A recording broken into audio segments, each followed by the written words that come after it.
The Lord stand up. He is a great prosecuting attorney presenting his case against his people. First to feel his wrath will be the elders and the princes. Neighbors of Eleanor Bumpurs held a prayer vigil tonight in front of the building where she lived. The mood was somber as clergy and residents took turns at the microphone reciting prayers. Those gathered locked arms in song. Jim Murphy, president of the Sedgwick Tenants Association, said he hoped there would never be an attempt at a bodily eviction again. The officer who perpetrated, I would like to see that he get a psychiatrist, to make sure that he's in condition, because I think it was a rational act. But in the first place, we didn't need that type of action. We are uniting ourselves, writing letters, and trying to get to the bottom of exactly what did happen. Jones says one letter will go to Police Commissioner Benjamin Ward. It was earlier today, after a review of the circumstances surrounding the death of Eleanor Bumpurs, that the police department made a change in the way police will deal with emotionally disturbed persons in the future. Whenever we have an emotionally disturbed person who is violent or dangerous and is in a confined spot or can be confined, that no action will be taken until a precinct commander or the duty captain arrives and then talks to the other agencies, whoever is there, family, emergency service, and he will decide what tactics to be taken. Johnston said the Emergency Service Special Operations Division has been asked to look into other forms of non-lethal methods of restraint. One example might be a grappling hook, something like this on a long pole, which would be used to grab the arm of a person holding a knife. Johnston called the death of Mrs. Bumpurs a tragedy, but he said police officers had complied with existing procedures. After the news conference, Deputy Inspector Raymond Abruzzi again called Mrs. Bumpurs' death a tragedy, but he said it is tragedy that brings change. I'm Ronnie Livia, Channel 5 News.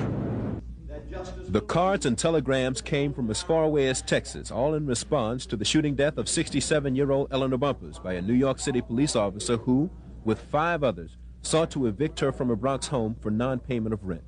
At her funeral today, her large family heard sentiments of sadness, shock, and outrage from clergy, public officials, friends, and family.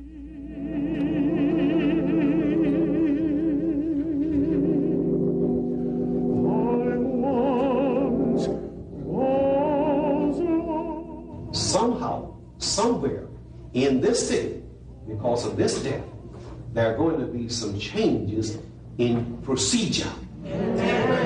We're going to get sick and tired. We're sick and tired of hearing that word. They follow proper procedure. In the midst of being not being what they could be, Sister Bumpurs decided that she'd make a statement. Her family members have maintained that Eleanor Bumpurs was not emotionally disturbed, as Police Commissioner Ward has suggested. Her children say that life was not easy for their mother, who single-handedly made untold sacrifices to feed and clothe all 7 of them. I came to pay my respects and to express my sympathy for the family and outrage at this another blatant and savage example of police abuse of power. This is a mother, a black woman, and she represents all our mothers. So we come to at least let her know that. It's not all right that these things happen. It must not ever, ever happen. I can't conceive of a circumstance wherein 6 or 8 heavily armed police officers have an inability to disarm one woman who is not committing a crime, I might add. The outrage prompted by her death has caused the city to fully reassess its policy toward apprehending people it considers emotionally disturbed. But for Eleanor Bumpurs, her 7 children and 10 grandchildren, it is too little, too late.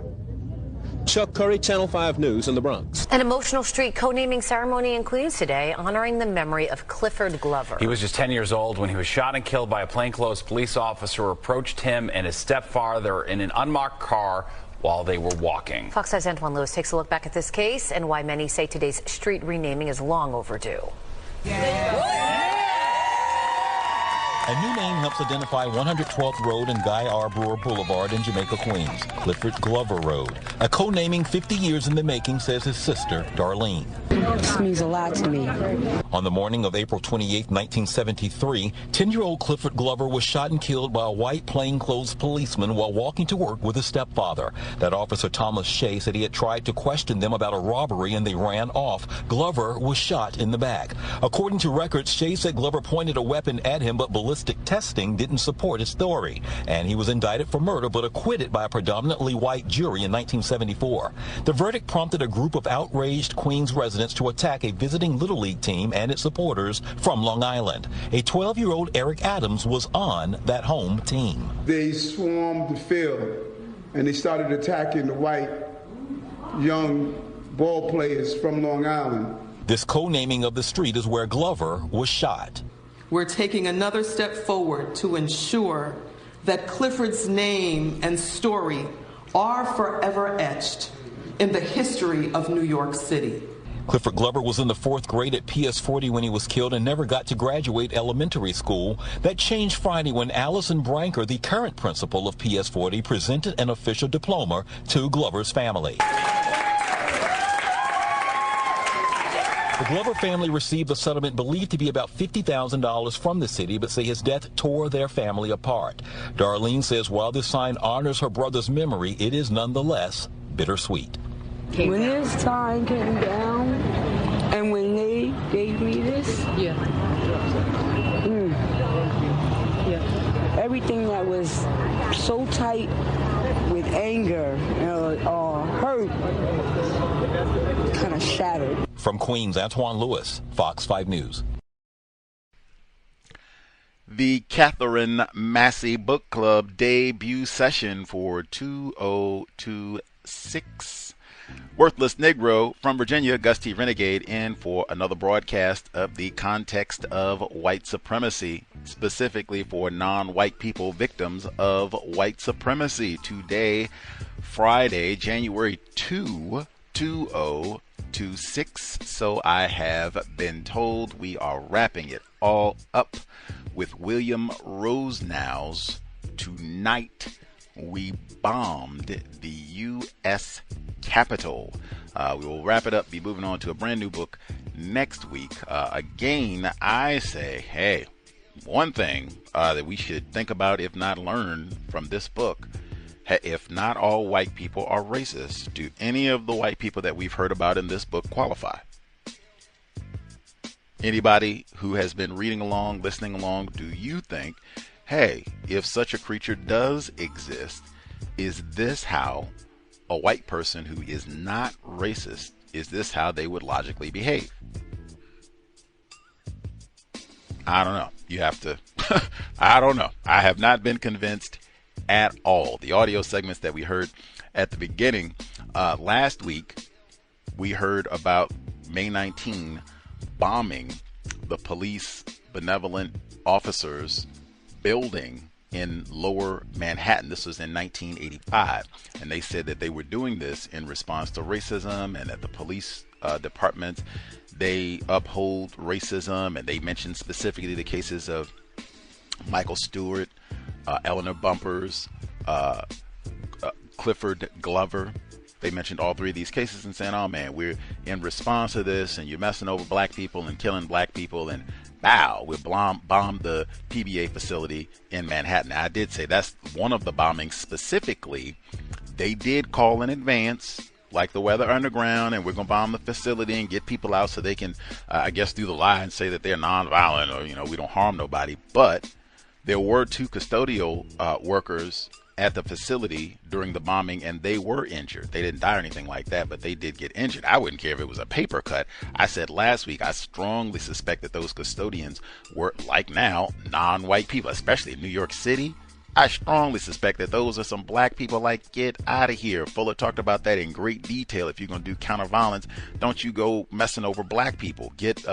You get Hayward Shepherd, John Brown's first victim in Harper's Ferry, Virginia, black railroad worker. You get Hayward Shepherd out of there someplace safe, and then you go do whatever you got to do to the white people. It never works out that way. Christopher Dorner, it never works out that way. Anyway, so we did hear specific reports about the police murder of Eleanor Bumpurs, black female, mother of 7, grandmother of 10. And then we heard the report about the naming of Clifford Glover Street, also in New York.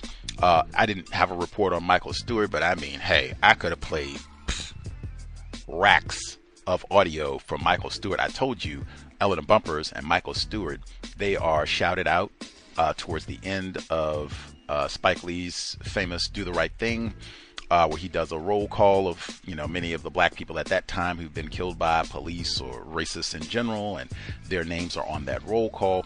But when I heard all of that, these cases were very popular. They are older now. It's been, for Clifford Glover, it's been 50 years, but for Eleanor Bumper, Michael Stewart, these cases are about 40 years old now. So a lot of people either were not born when all this happened, were very young, or forgotten about all of this. But these were very popular cases, specifically with Eleanor Bumpurs, the white officer who killed her, who they were saying, I hope he gets some sort of psychological testing, and is he fit for duty, and all of that.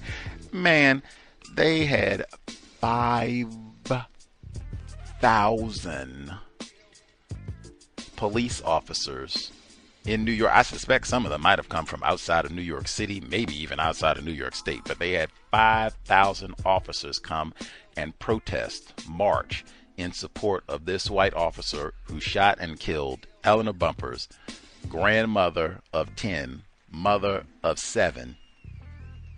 So you shouldn't have charged him. He didn't do nothing wrong. We support our sick white brother Sullivan. They got pictures of that too, as you would expect. But when I saw some of this, I was reminded of, like, I'd heard of Eleanor Bumpurs' case before, and they have books about her.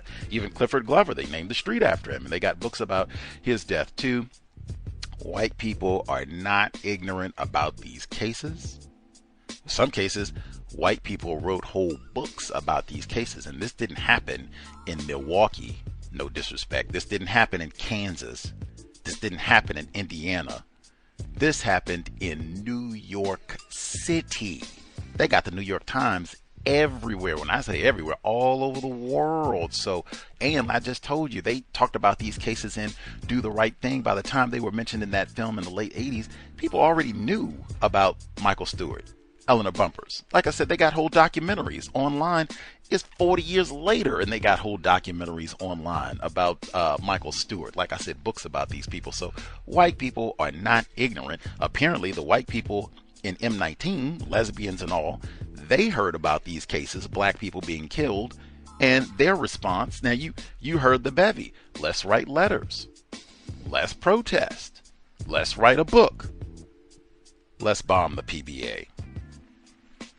And obviously, Eric Garner would still be with us if this. They said, from tragedy comes change. I thought that was so tacky. That's as tacky as these white people we've been reading about in the book. If that were true, Eric Garner would still be with us. We wouldn't have had all that with Bill de Blasio and his you talk about tacky and trifling campaign to showcase his mulatto children and mulatto interracial family and tell us I'm not with all the stop and search and you're roughing up these black dudes and not even getting no drugs or loot or arrests or rapists or nothing.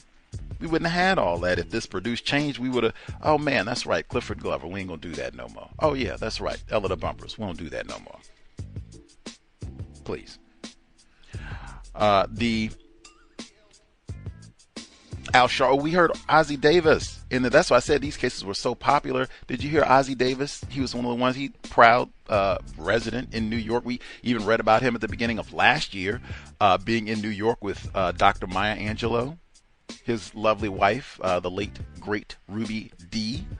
But Ossie Davis did the eulogy for Minister Malcolm X. I mean, he is a fixture in the New York City area for a long time and victim of white supremacy, he and his wife, and they have spoken out and against racism for a long time. But Ossie Davis, get a shout out to him. And even Reverend Al Sharpton also a fixture in the New York City area for so long, he was front and center for a lot of these cases too, and talking and advocating and doing the best that he can as a vulnerable victim himself, because all of these cases happened before Tawana Brawley even occurred. That was late 80s too. So anyway, all of that said, we are wrapping it all up today.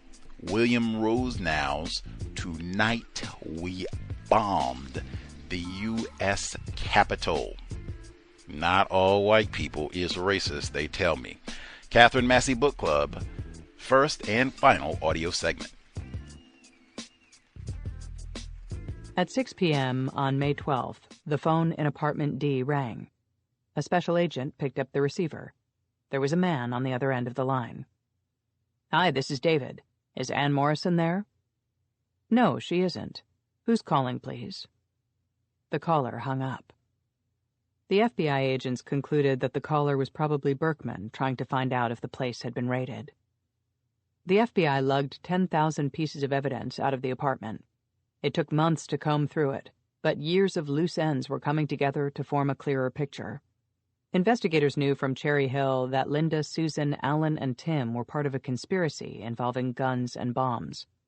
Up in New Haven, agents found out that Marilyn was in on it too. From apartment D, they discovered that Laura was involved, and that the group had been planning a whole series of operations in D.C.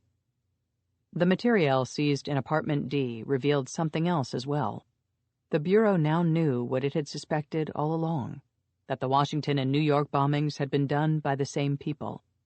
The drilling on the timing mechanisms recovered at the Capitol and elsewhere had proved that. But who those terrorists were was, before the apartment D raid, still an open question. The lab techs had a look at the watches agents had removed from the apartment. They were timing devices, no question, and there was drilling on the back. It was the same drilling they'd found on the mechanisms used in the D.C. and New York attacks. It was a forensic jackpot. Special Agent Moore got a call at home on the evening of May 22nd. An agent had information on Betty Ann's whereabouts. She'd been spotted in a yellow Hertz rental truck parked on 24th Street in Baltimore, and she'd been seen going into an apartment building on 25th Street. Moore went to the neighborhood, and sure enough, there was the yellow truck. He showed some pictures around the neighborhood, and a Mr. Schuchthalter positively identified her as Janice Adams, living at 101 East 25th. FBI agents were also closing in on Betty Ann and Alan, who they assumed were hiding out together. They were on the lookout for a brown Toyota. 17. Put your goddamn hands up where we can see them. Always take advantage of cover and have the gun in hand before the shooting starts if a gunfight is in the offing. If you shoot a man, keep shooting until he is unconscious, disarmed, or so torn apart that he can't function. May 19th Manual on Small Arms Tactics. The law enforcement net continued to tighten. Our underground organization had unraveled in the past few weeks, Allen wrote in his unfinished memoirs. All that remained now was the bust. There was still a handful of public, above-ground members, but after the Dobbs Ferry bust, they stopped using the May 19th name. None of them were going to be able to help. Betty Ann and Allen were professional revolutionaries, so they didn't panic. But they were numbed and exhausted, Allen said. They decided their only option was to try to flee the country. Cuba seemed like the ideal destination.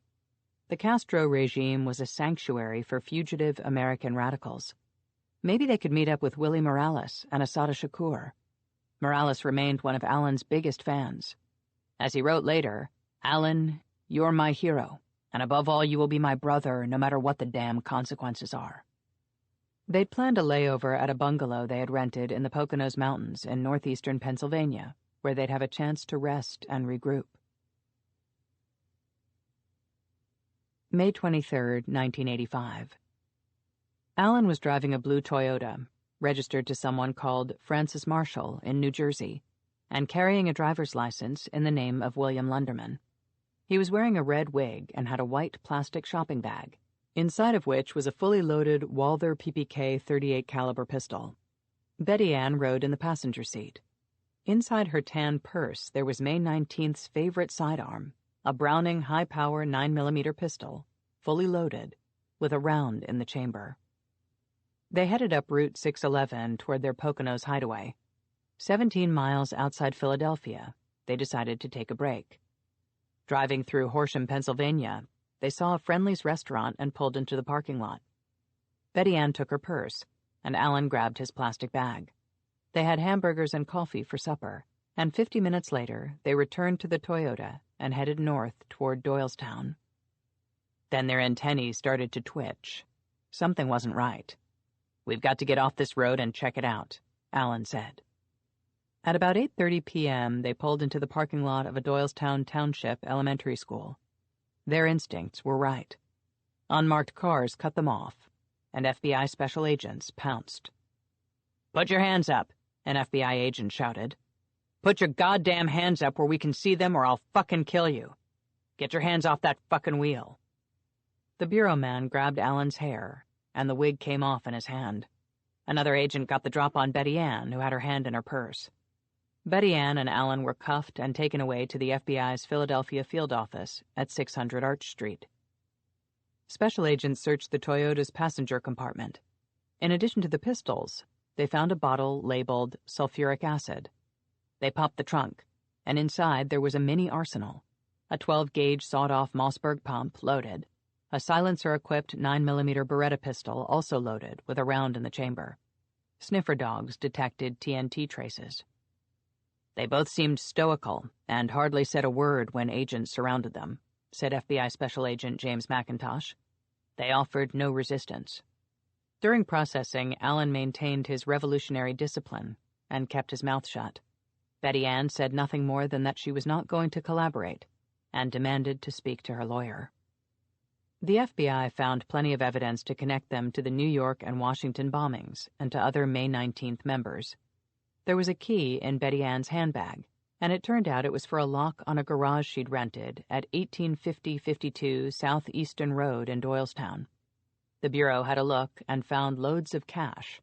Between the garage and what Betty Ann and Alan had on them when they were busted, about $15,000 was recovered. The garage was stuffed with DIY publications, the Women's Gun Pamphlet, the Poor Man's James Bond, Blaster's Handbook, 5 Steps to Good Shooting, and Full Auto Uzi. The FBI men dusted the garage. Everybody's prints were there. Alan's, Betty Ann's, Linda's, Laura's, Susan's, Tim's, and Donna's. The agents found some spent shell casings, and the FBI lab determined that they had been fired from weapons used during Brinks. There was also a substantial cache of weapons, explosives, and other materials, including semi-automatic rifles, ammunition, a silencer, bulletproof vests, 15 to 20 pounds of Tovex, 86 pounds of dynamite, and 10 pounds of geladine. The dynamite was in terrible shape, just like the stuff in Cherry Hill. The nitroglycerin had begun to seep out of the tubes and was crystallizing, making it extremely dangerous, Special Agent Michael Massey said. It could be set off easily, even by a vibration from a passing truck. "I wouldn't want to be anywhere near," he added. The geladine had also deteriorated badly and was highly volatile. As with the dynamite, the nitroglycerin had wept out, and it had the consistency of honey, and that makes the hair stand up. "It's not very safe," Massey said. Betty Ann was arraigned on explosives and gun charges and for harboring a fugitive, namely Alan. And Alan had a full load of legal woes hanging over his head: conspiracy, possession of unregistered firearms, unlawful storage of explosives, bail jumping, the Stop and Shop heist, accessory to murder after the fact. And the authorities still suspected he had been part of the Morales breakout back in 1979. United States District Court in the Eastern District of Pennsylvania, Judge Lewis H. Pollock presiding. Betty Ann told the judge that she was fed up with the depravity of the system, and she vowed to continue to fight the forces of repression that were working against progressive forces. She and Alan were revolutionary anti-imperialists, she declared. For many in the courtroom, it must have sounded a little odd, like when Patty Hearst had stated her occupation as urban guerrilla, or Watergate burglar Bernard Barker had said at his arraignment that his profession was anti-communist. The charges against me are far less serious than those brought against murderers, rapists who are frequently released on bail, Betty Ann said. People such as abortion bombers are granted bail, while I and other revolutionaries are held in preventive detention. The defense lawyers asked for bail. Pollock said no to Allen, a fugitive and veteran bail jumper. But the judge was inclined to be more lenient with Betty Ann. She'd never been in trouble with the law before. Letters to the judge from friends, loved ones, and the clergy attested to her sterling character, and her two sisters down in Texas were willing to put up their houses as collateral to cover the $300,000 bail. The federal prosecutors didn't like the idea.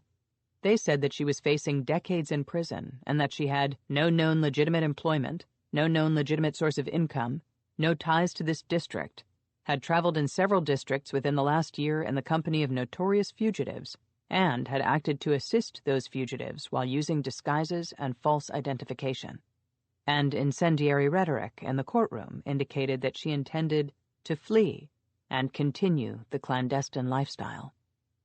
Judge Pollock remained unconvinced, and on July 24th revoked Betty Ann's detention order, and she was released. There were many conditions, though. She could have no credit cards, could carry no more than $10 in cash at any given time, would have to live with her sister, Kathleen Weir Vale, in San Antonio, and work at the family business, Hope Medical Supply, and would have to check in with the Federal Pretrial Services Agency twice a day. During the trial, she'd have to travel back to the Eastern District Courthouse in Philadelphia at her own expense. And when she was in Philadelphia, she would have to stay with a court-approved defense lawyer. Maybe if ankle monitoring bracelets had been invented, the judge could have found the conditions to force Betty Ann to prove him right. Instead, while she was at the house of one of her approved lawyers, Judith Chomsky, on the night of Friday, October 13th, 1985, she skipped bail. The next morning, Chomsky found a note from Betty Ann saying she was sorry, but she was leaving. On Monday morning, the court issued a warrant for her arrest. Aftermath. Even behind bars, May 19th struggled to keep the armed, clandestine campaign going. Linda and Marilyn wrote long letters about their capture that described law enforcement tactics and procedures. The letters also included detailed information about items they believed investigators were likely to have recovered, such as lists of aliases, phony ID cards, keys, things that might lead the authorities to anyone connected with May 19th's underground operations. Susan had done something similar after her Cherry Hill bust. "We feel that above all, it's primary that you stay free," Linda wrote. "This probably means leaving the U.S.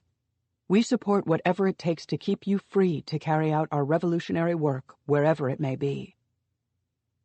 According to J.B. Stevens, the U.S. Attorney for the District of Columbia, those communications were meant to help unarrested co-conspirators evade apprehension and destroy and sever themselves from possible leads. Betty Ann was an unarrested co-conspirator, but were there others? Linda seemed to suggest there were, as did Marilyn. "From here we are going to carry on this struggle for transformation and build an ACM, armed clandestine movement, that can fight to win," she wrote. "Others will have to come up to build outside, but how many years will that be? I know you will make a maximal contribution to the war against imperialism wherever you are." But their armed clandestine movement didn't have legs. There were no May 19th bombings after February 23, 1985, when the group hit the PBA. Still, there were aftershocks. Former FALN leader Oscar Lopez Rivera was in the federal prison in Leavenworth, Kansas, serving 55 years for seditious conspiracy, firearms offenses, and other crimes. The FBI also suspected he'd masterminded the 1975 Francis Tavern attack in New York, but it couldn't prove it. Like his comrade Willie Morales back in 1979, Lopez had enough and wanted out. He and some fellow cons hatched a plot. Lopez was highly intelligent, meticulous, and a U.S. Army combat veteran who'd won a Bronze Star in Vietnam. He did his homework and pored over aerial photos of the penitentiary, a surveyor's map, and a report about an escape attempt at the Marion Penitentiary in Illinois. In late 1984 and early 1985, the escape plan took shape. Have a helicopter land in the prison yard, hold off the guards with smoke and gunfire, and fly off to freedom, where they'd continue to fight for Puerto Rican independence, financing the armed struggle with bank robberies. One of the plotters said he could line up a chopper. Lopez drew up a shopping list: smoke grenades, automatic rifles, ammo, bulletproof vests, and 50 pounds of C4, a plastic explosive. Another prisoner, George Lebowski, said he could get to an arms dealer in Louisiana who could supply everything on the list. But Lebowski's nerves got the best of him, and he spilled his guts to a prison official who called the FBI. The Bureau then set up a sting operation. On the afternoon of May 4th, 1985, undercover special agents Roger Rubrecht and James Judd were in the parking lot of a Baton Rouge motel. They were posing as arms dealers, and they were supposed to meet the guy who'd make the buy on behalf of Lopez and his crew, a man named Claude Marks. Marks bought 30 sticks of C4. It was inert, of course. He and a companion, former Weather Underground member Donna Jean Wilmot, took the ersatz C4 to a storage site in Bloomington, California. The trip back was agony for Marks. He picked up a load of chiggers during his run down to Louisiana. Marks and Wilmot were part of a tiny, nameless terrorist cell whose formation had been inspired by the Joanne Chesimard jailbreak. During subsequent investigations, the Bureau referred to the group as the Sequel 6. One member, Diana Block, explained that we could no longer put off our own accountability to Third World forces that were committed to developing an armed clandestine capacity. They moved in overlapping circles with May 19th. In fact, Block and Laura, Susan, and Sylvia were old comrades, having worked together before the Prairie Fire East Coast-West Coast split in the 1970s. On May 9th, back home in Van Nuys, California, Marks discovered that somebody had planted a listening device in his car. No question. The FBI was on to him and his fellow terrorists. Everybody hit the road and vanished. Not long afterward, the Bureau searched Marks's house and discovered 3 footlockers packed with gunpowder and ammunition. Marks and Wilmot were charged with conspiracy in connection with the Leavenworth breakout plot, and both made it onto the FBI's 10 most wanted fugitives list. Hiding out in Pittsburgh's middle-class Squirrel Hill neighborhood under the name Greg Peters and living with Diana Block, Marks coached Little League Baseball and donated his homegrown tomatoes to a home for the mentally impaired. Wilmot, who worked as a medical assistant, lived nearby under the name Joe Elliott. In 1995, Marks and Wilmot, the only 2 members of Sequel 6 wanted by the FBI, turned themselves in to federal authorities in Chicago. Marks drew a 6-year prison sentence. Wilmot was sentenced to 3 years. They were very nice neighbors, caring and compassionate, said a Squirrel Hill neighbor. If you picked anyone on the street you would think was a former terrorist, they'd be right at the bottom of the list. Back in 1985, the FBI had made a discovery, a cache in Santa Fe Springs, California. Det cord, blasting caps, and dynamite. Dynamite, with the same date shift code found on the sticks recovered in Cherry Hill, New Jersey, and Doylestown, Pennsylvania. It had all been robbed from the same place, the Bland Construction Company in Austin, Texas, in March 1980. On June 27th and 28th, back in Leavenworth, Lopez had a visit from his mother-in-law, a paralegal. They communicated, not orally, only in writing, on a legal pad, passing pages back and forth. A quiet fellow inmate sat in on the sessions, Tim Blunk. Escape planning continued into the following year. Then came the federal indictments and arrests. Lopez was immediately shipped off to the penitentiary in Marion, Illinois, an early supermax prison built after the closure of Alcatraz Federal Penitentiary in 1963. Lopez drew an additional 15 years for conspiracy to escape, to transport of explosives with the intent to kill and injure people, and for destroying government buildings and property. Prosecutors said the plot seemed to have been drawn from a forgettable Charles Bronson movie, Breakout. In 1999, Lopez turned down a clemency offer from President Bill Clinton. He didn't like the preconditions, his lawyer said. 18 years later, Lopez got a better deal. President Barack Obama commuted his sentence, no strings attached, and Lopez walked free after 35 years behind bars. Tim didn't face any charges in connection with the escape plot, but the Leavenworth authorities decided he needed a stricter prison regime and moved him to Marion. He was in solitary confinement for much of his sentence. He said that while he was underground, he was living 24 hours a day as an enemy of the state. Being buried alive in the bowels of the maximum security prison extracted a psychic toll. In 1992, he told ABC News that the prison was forcing me to dive deeper into myself. It's like you dig a trench in your heart, and you keep your own humanity from slipping through your fingers. Released after serving 12 years, Tim has traveled a long way from the terrorist underground. Today, he's a New Jersey florist. In 1988, Laura, Linda, Marilyn, Susan, Tim, Alan, and Betty Ann were indicted for the Washington and New York bombings. With the exception of Betty Ann, who remained at large, all of them were already serving long sentences for other crimes, including participation in the Brinks robbery. Nobody went to trial, though. In September 1990, the defendants reached an agreement with federal prosecutors in Washington. Laura, Linda, and Marilyn would plead guilty in exchange for the government dropping charges against Susan, Tim, and Alan. According to the New York Times, the plea agreement filed by the government said that the disposition of the bombing case was in the interest of justice, but gave no reason for the government's agreeing to settle the case. Laura drew 20 years. Linda, who was serving 35 years for illegally buying guns, got an extra 5 years.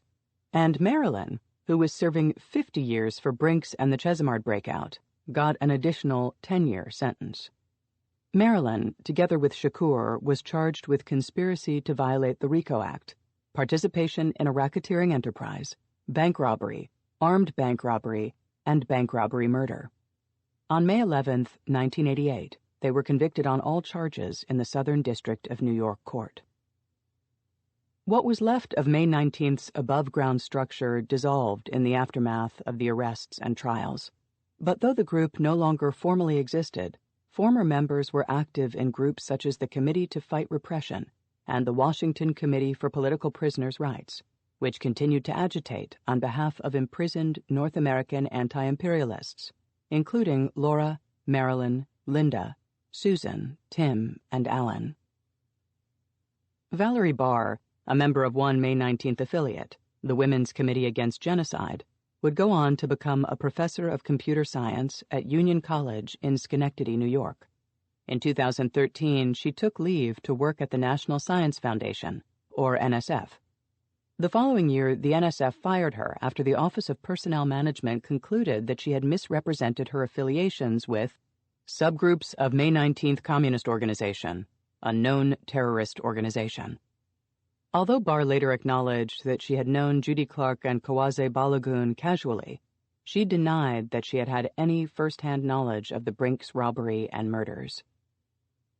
The Bureau continued to review and assess information it had collected on May 19th.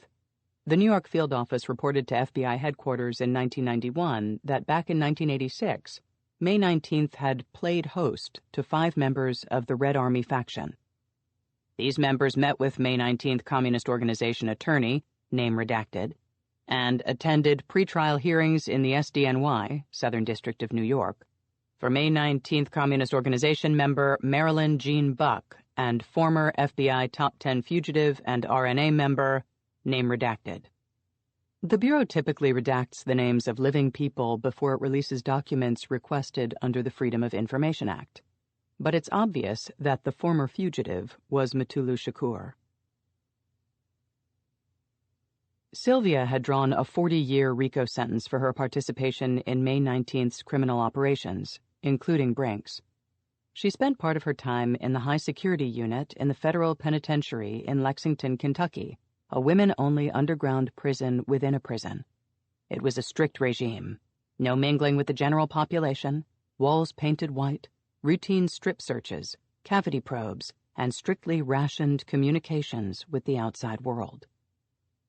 Susan was a fellow prisoner, Federal Bureau of Prisons officials argued that harsh control measures were necessary for any inmates who may be subject to rescue attempts by outside groups.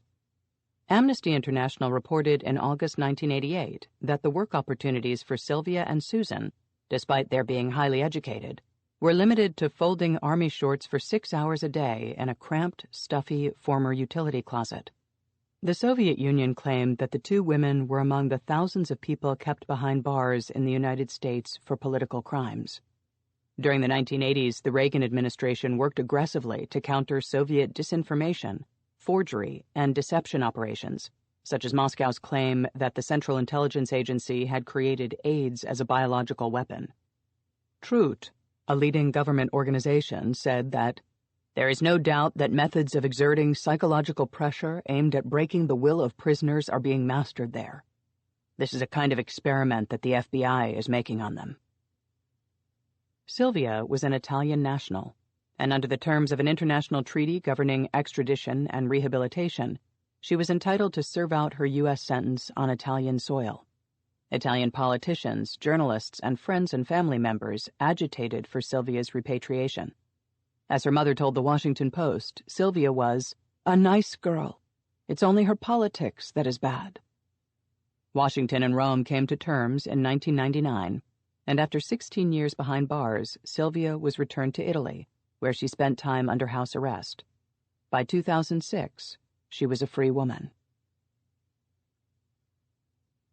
On January 20th, 1981, his last day in office, Bill Clinton dispensed pardons to an assortment of tarnished figures, including Mark Rich, the fugitive tax evader, racketeer, and rogue commodities trader, Roger Clinton, the president's coke-dealing half-brother, and Patty Hearst, the ex-Symbionese Liberation Army member who had wielded a carbine under the nom de guerre Tanya. That same day, Clinton issued 2 noteworthy commutations, one for Susan and one for Linda.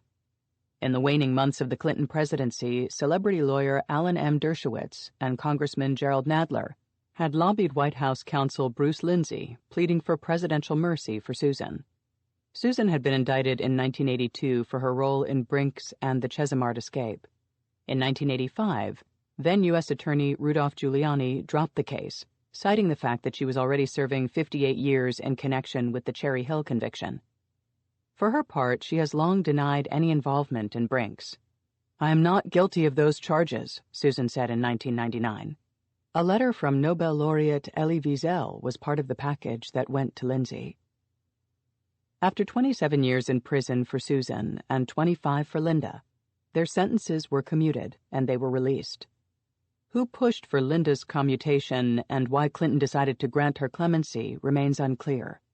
The decision-making surrounding presidential pardons is typically veiled in secrecy, and in the judgment of most constitutional scholars, the president's powers are essentially unlimited.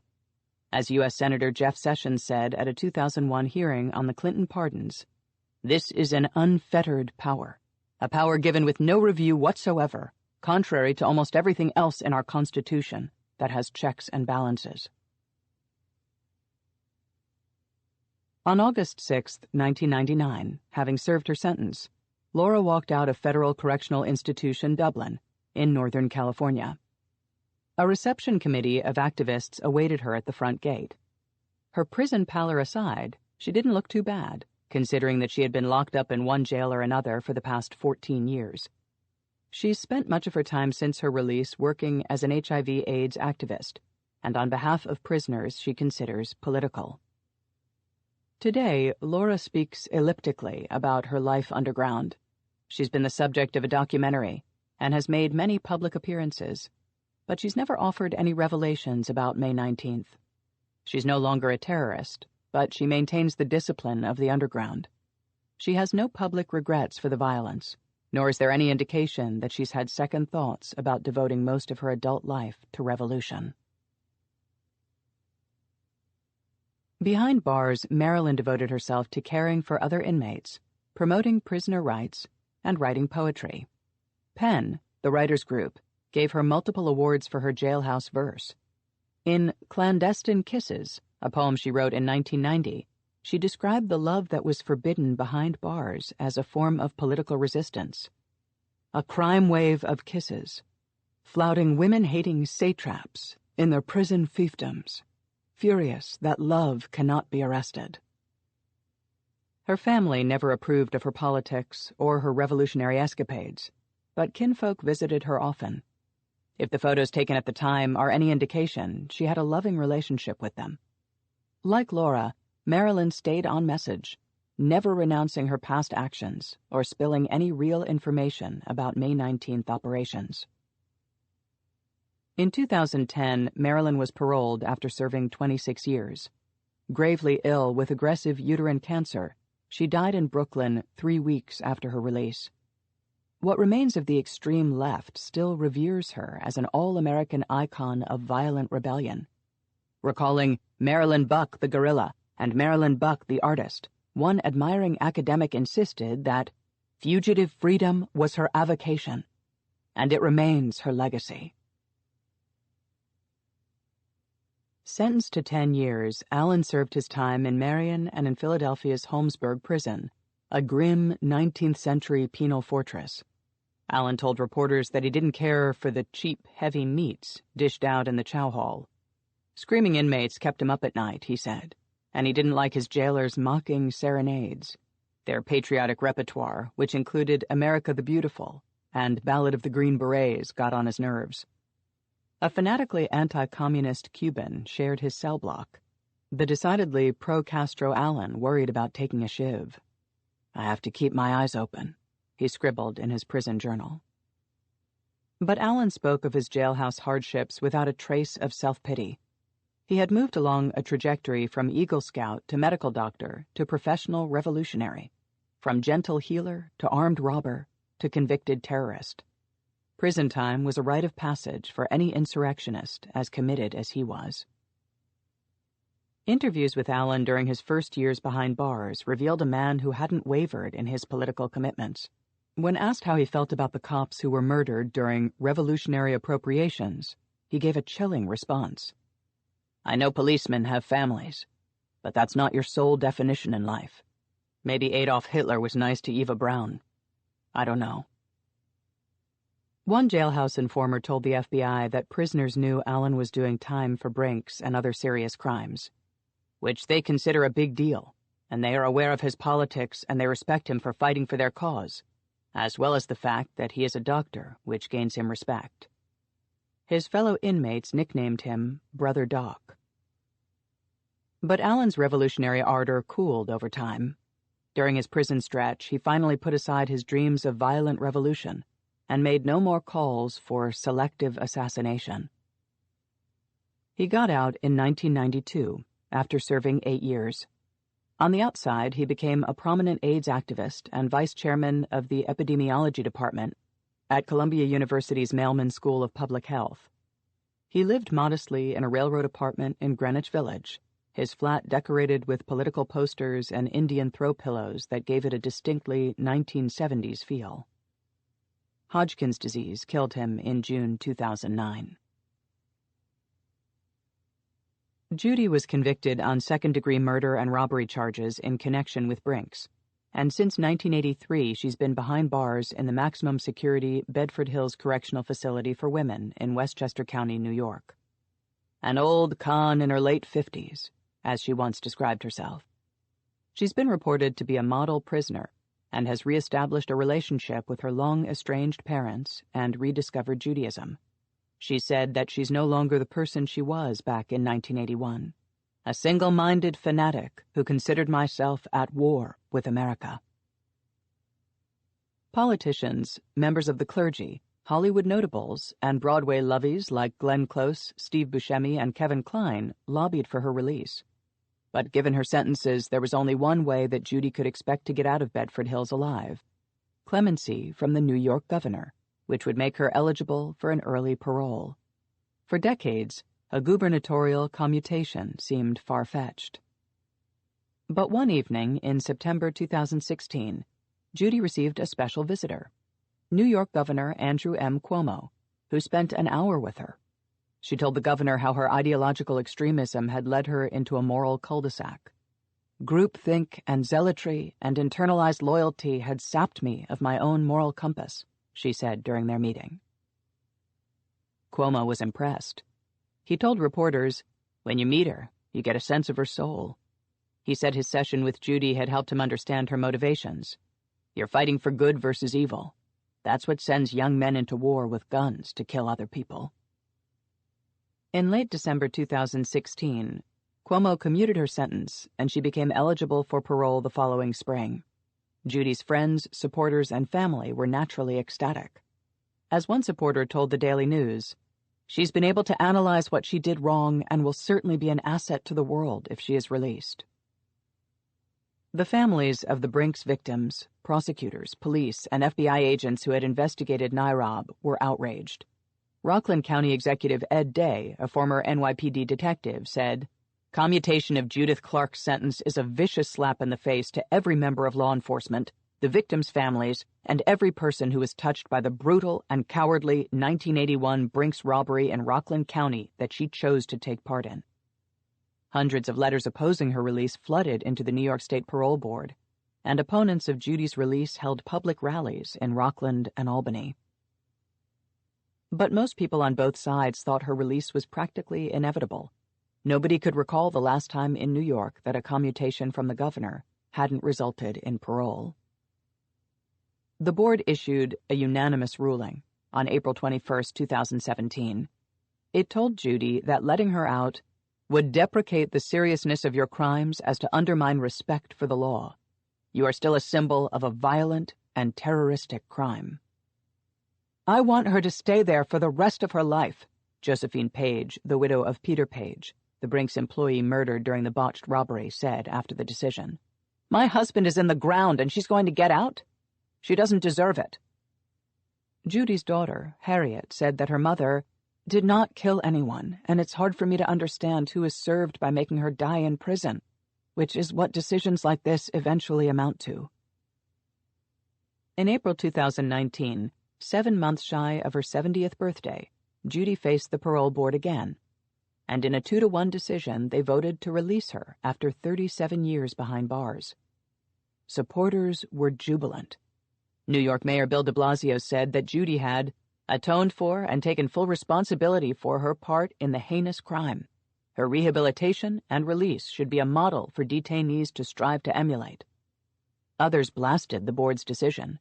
"Judith Clark is a murderer and a terrorist," said the New York Police Benevolent Association. "This is not justice." Clark's lawyers said she planned to live in New York City and work for a nonprofit group that helps incarcerated women and their children.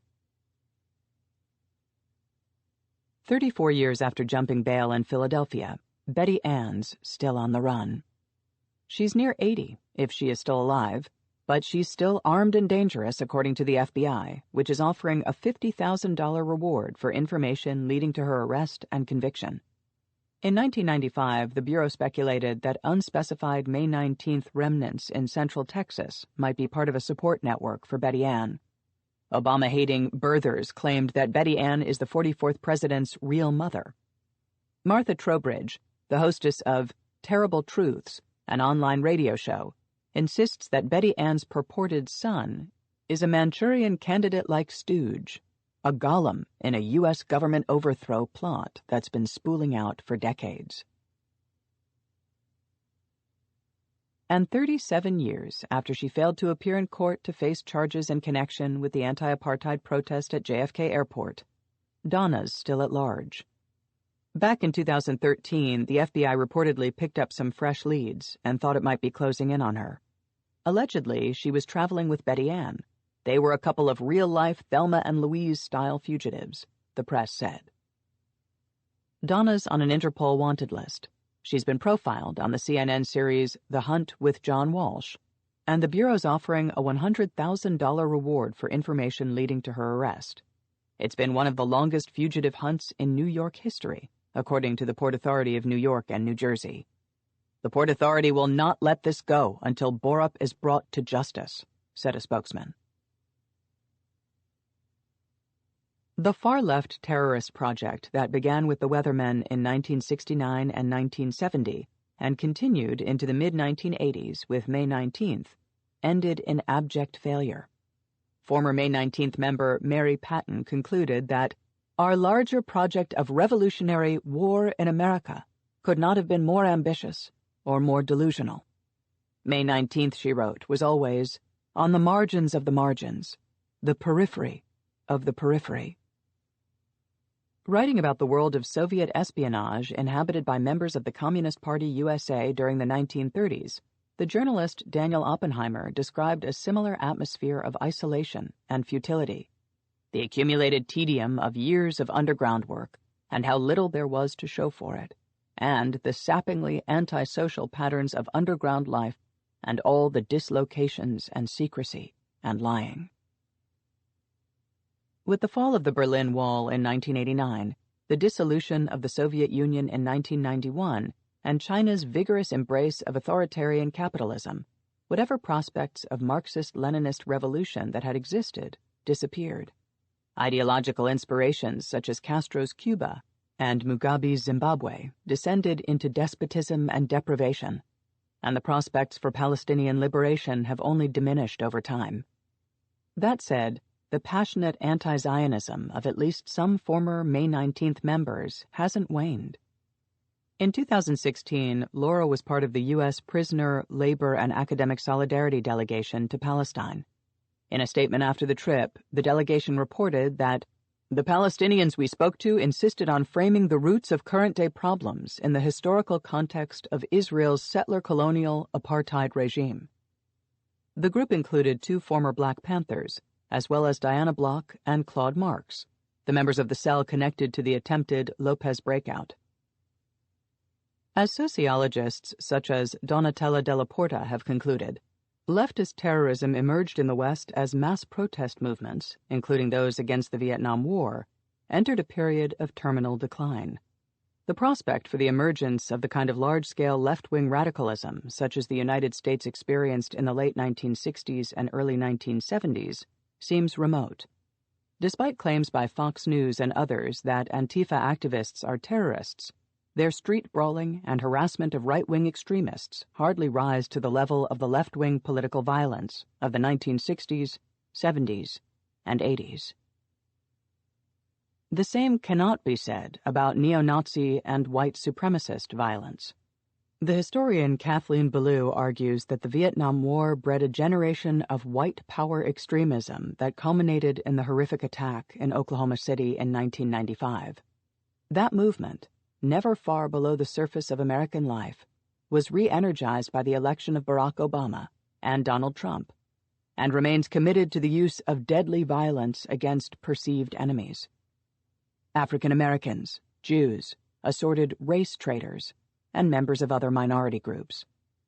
That terrorism includes incidents such as the Charlottesville, Virginia protests in August 2017, when a right-wing extremist drove his car into a crowd of counter-protesters, killing 1 person and injuring 35 others. The June 2015 murder by a white supremacist of 9 African-American parishioners at the Emmanuel African Methodist Episcopal Church in Charleston, South Carolina, and the October 2018 massacre of 11 worshippers and the wounding of 7 others at the Tree of Life Synagogue in Pittsburgh. The white power terrorists responsible for those crimes were not isolated lone wolves, but members of a wider movement. They're reading the same websites, talking to each other, and killing the same targets, says the journalist David M. Perry.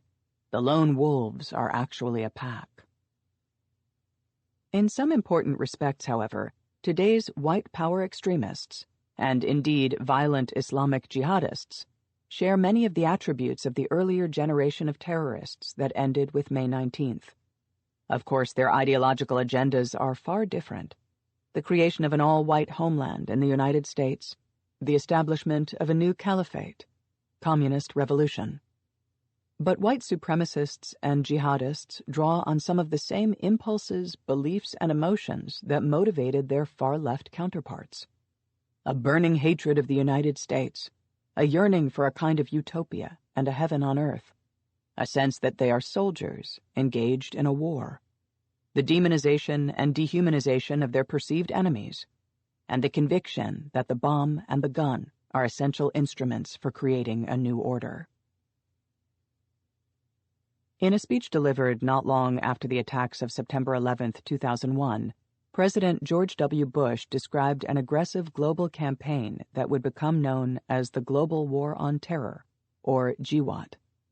Bush said, "We wage a war to save civilization itself. This is a different war from any our nation has ever faced, a war on many fronts, against terrorists who operate in more than 60 different countries.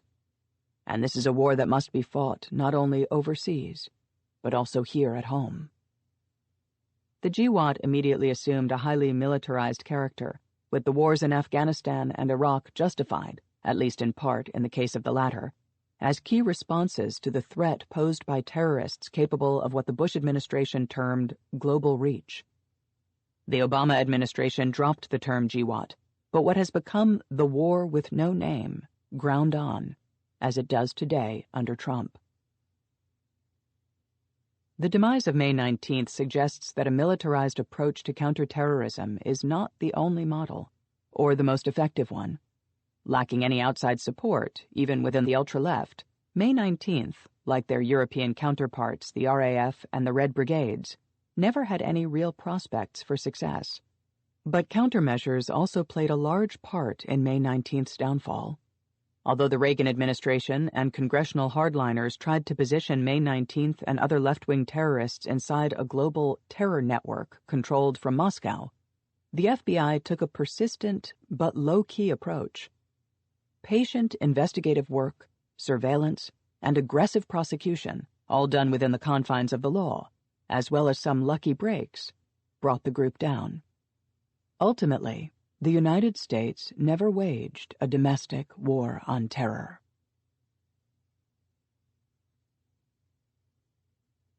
Tonight we bombed the U.S. Capitol, the explosive story of May 19th, America's first female terrorist group, was written by William Rosenau and read by Gabra Zachman. And another one bites the dust. All done. William Rosenau's Tonight We Bombed the U.S. Capitol. Moving on to a brand new book next week. Now, did any of these white people meet the criterion? I don't think they're racist. Brother Doc got that one. They did my sick white brother Alan at the end. Any of these folks?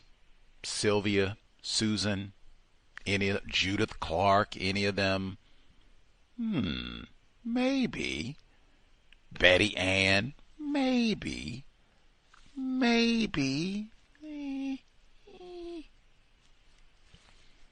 You let us know.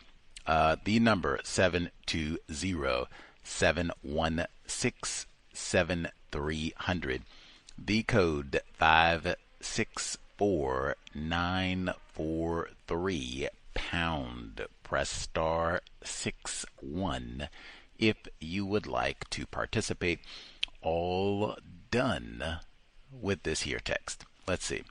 I'll nab our emails, get in some of my notes, see you folks on the phone lines and such, as we are all done with Mr. Rosenau, Ph.D., his text on these wacky white people, suspected racists. Let's see, email number 1.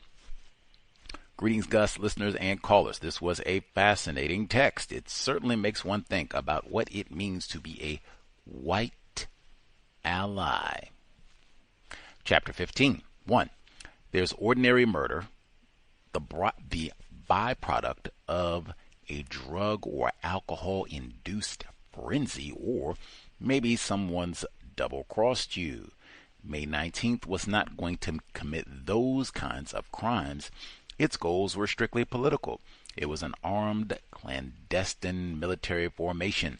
Allen added, we believe that selective assassination of very clear targets is on the agenda now. Retaliatory actions, in case anyone had forgotten, this was war. There are segments of this text in which I get the sense that the author has a certain admiration for these so-called revolutionaries, albeit maybe they are misguided, but they are morally and intellectually above the common criminals. Their methods may be wrong, but their ultimate goal in trying to make the world better is valid by the author's estimate. Is the author rationalizing their crimes? I think they are just a bunch of sociopath, racist, white supremacists. I don't know, maybe I am wrong about the author's views. That is interesting because he's, his bio is at the back of the book. They didn't read that part, which they don't most of the time, but it's right after the acknowledgments when you get to the end of the text. And I don't know, let me see if it's short enough. Okay, it's not too long, I reckon. So Rosenau, PhD, senior research scientist at CNA, a nonprofit research and analysis organization, and a fellow at the International Security Program at New America. He has also worked as a political scientist at RAND, R-A-N-D, as a counterterrorism advisor at the State Department, as a special assistant in the Pentagon's Special Operations Office, and as a staffer on a U.S. Senate Terrorism Subcommittee. Now, I don't know, you can go see where he's written at, New York Times, Wall Street Journal, many other outlets. He lives in D.C., Chocolate City. It might just be that this is a group of white people that he's talking about. Like, he's not talking about the Black Panther Party or Dr. Assata Shakur. Like, I didn't get that sense of respect and maybe on the sly admiration for Dr. Assata Shakur. Like, I think we said, he kind of nicknamed him Doc, D-O-C, and it seemed kind of mocking. Like, I didn't get that sense when he was talking about Assata Shakur or some of these people that were very definitively not white, black people. It might just be that the tone that he kind of had for these people that are white, grew up in racially restricted regions, went to pretty prestigious colleges and what have you. Maybe the tone for this book would have sounded very different if the whole book had just been about the revolutionary, revolutionary action movement, or the Black Panther Party, or it had just focused on the Black Revolutionary Black Army, all that. If it had just talked about black groups, maybe the tone would have sounded very different. Let's see. Chapter 16, later as she was paraded past reporters, Marilyn Buck turned to them and said, "Long live anti-imperialists." Typograph, the stalwart May 19th lawyer, represented the women. This slogan seems to be a variation on "Long live the revolution," which owes its origins to the French Revolution, Vive la Revolution, and the Cuban Revolution. Oh yeah, they put that on lots of t-shirts and such. Very, very, very common. 2. On November 14, Rudolph Giuliani, then U.S. Attorney for the Southern District of New York, offered an explanation for the women's car trip from Baltimore to Westchester. Linda Sue Evans died 1 month after release from prison, August 2010. Marilyn Buck, sentence commuted in 2001 by President Clinton. November 2025, President Trump pardoned disbarred lawyer Rudy Giuliani, preventing any future federal indictments or convictions. I remember looking out for their own fellow New Yorkers, Mr. Giuliani and Mr. Trump. President Trump, make sure he doesn't get any difficulties for talking bad about the election results back in 2021. 3. Laura didn't go quietly. She struggled with Special Agent Gerald Dorr as he tried to get her in the back of a squad car during the trip to Baltimore Field once. She managed to undo her seatbelt and unlock the door, and she fought like a wildcat, kicking Dorr as he tried to subdue her. Later in Baltimore, while riding the U.S. Marshals, she slipped out of her handcuffs and opened the door as the vehicle slowed down to take a curve. A marshal grabbed her waist chain before she could get out. This made me think of poor Sandra Bland. See, that's exactly what I just said. Like, man, if you are classified as black, oh man, we're going to talk to you different. We're going to treat you different. act rowdy if you want to, like you ain't got no sense and you're going to try and slip out of these cuffs, we will Negro knock you all upside your head if you are black. They don't do that to white men. Matter of fact, we went through training. I got a job in the school system in California. I had a white woman tell me she got arrested. Suspicion of driving under the influence. Sobriety would be best. But I had a white woman, she said she got put under arrest, driving under the influence, wet and reckless. She said they cuffed her. She did exactly what we just heard from Laura, slipped right on out the handcuffs with the officer there. Man, I didn't know nothing about no Fuller or none of that, but man, I guess what you ignorant enough or intelligent enough to grasp. Oh Lord, I think I would have died if I had tried something like that. Like, oh my Lord, and they maybe would have chopped my hands off too. You trying to be slick? Who you think you are, Houdini? Okay, we got trick for you too. Chapter 17. Doylestown, Pennsylvania.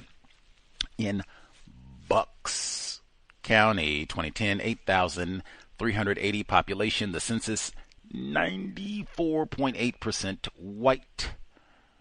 Bucks County is notorious for racism, white supremacy. I am familiar with Doylestown, one of those white enclaves where suspected racists can live and then commute to Philadelphia for work. Oh, man.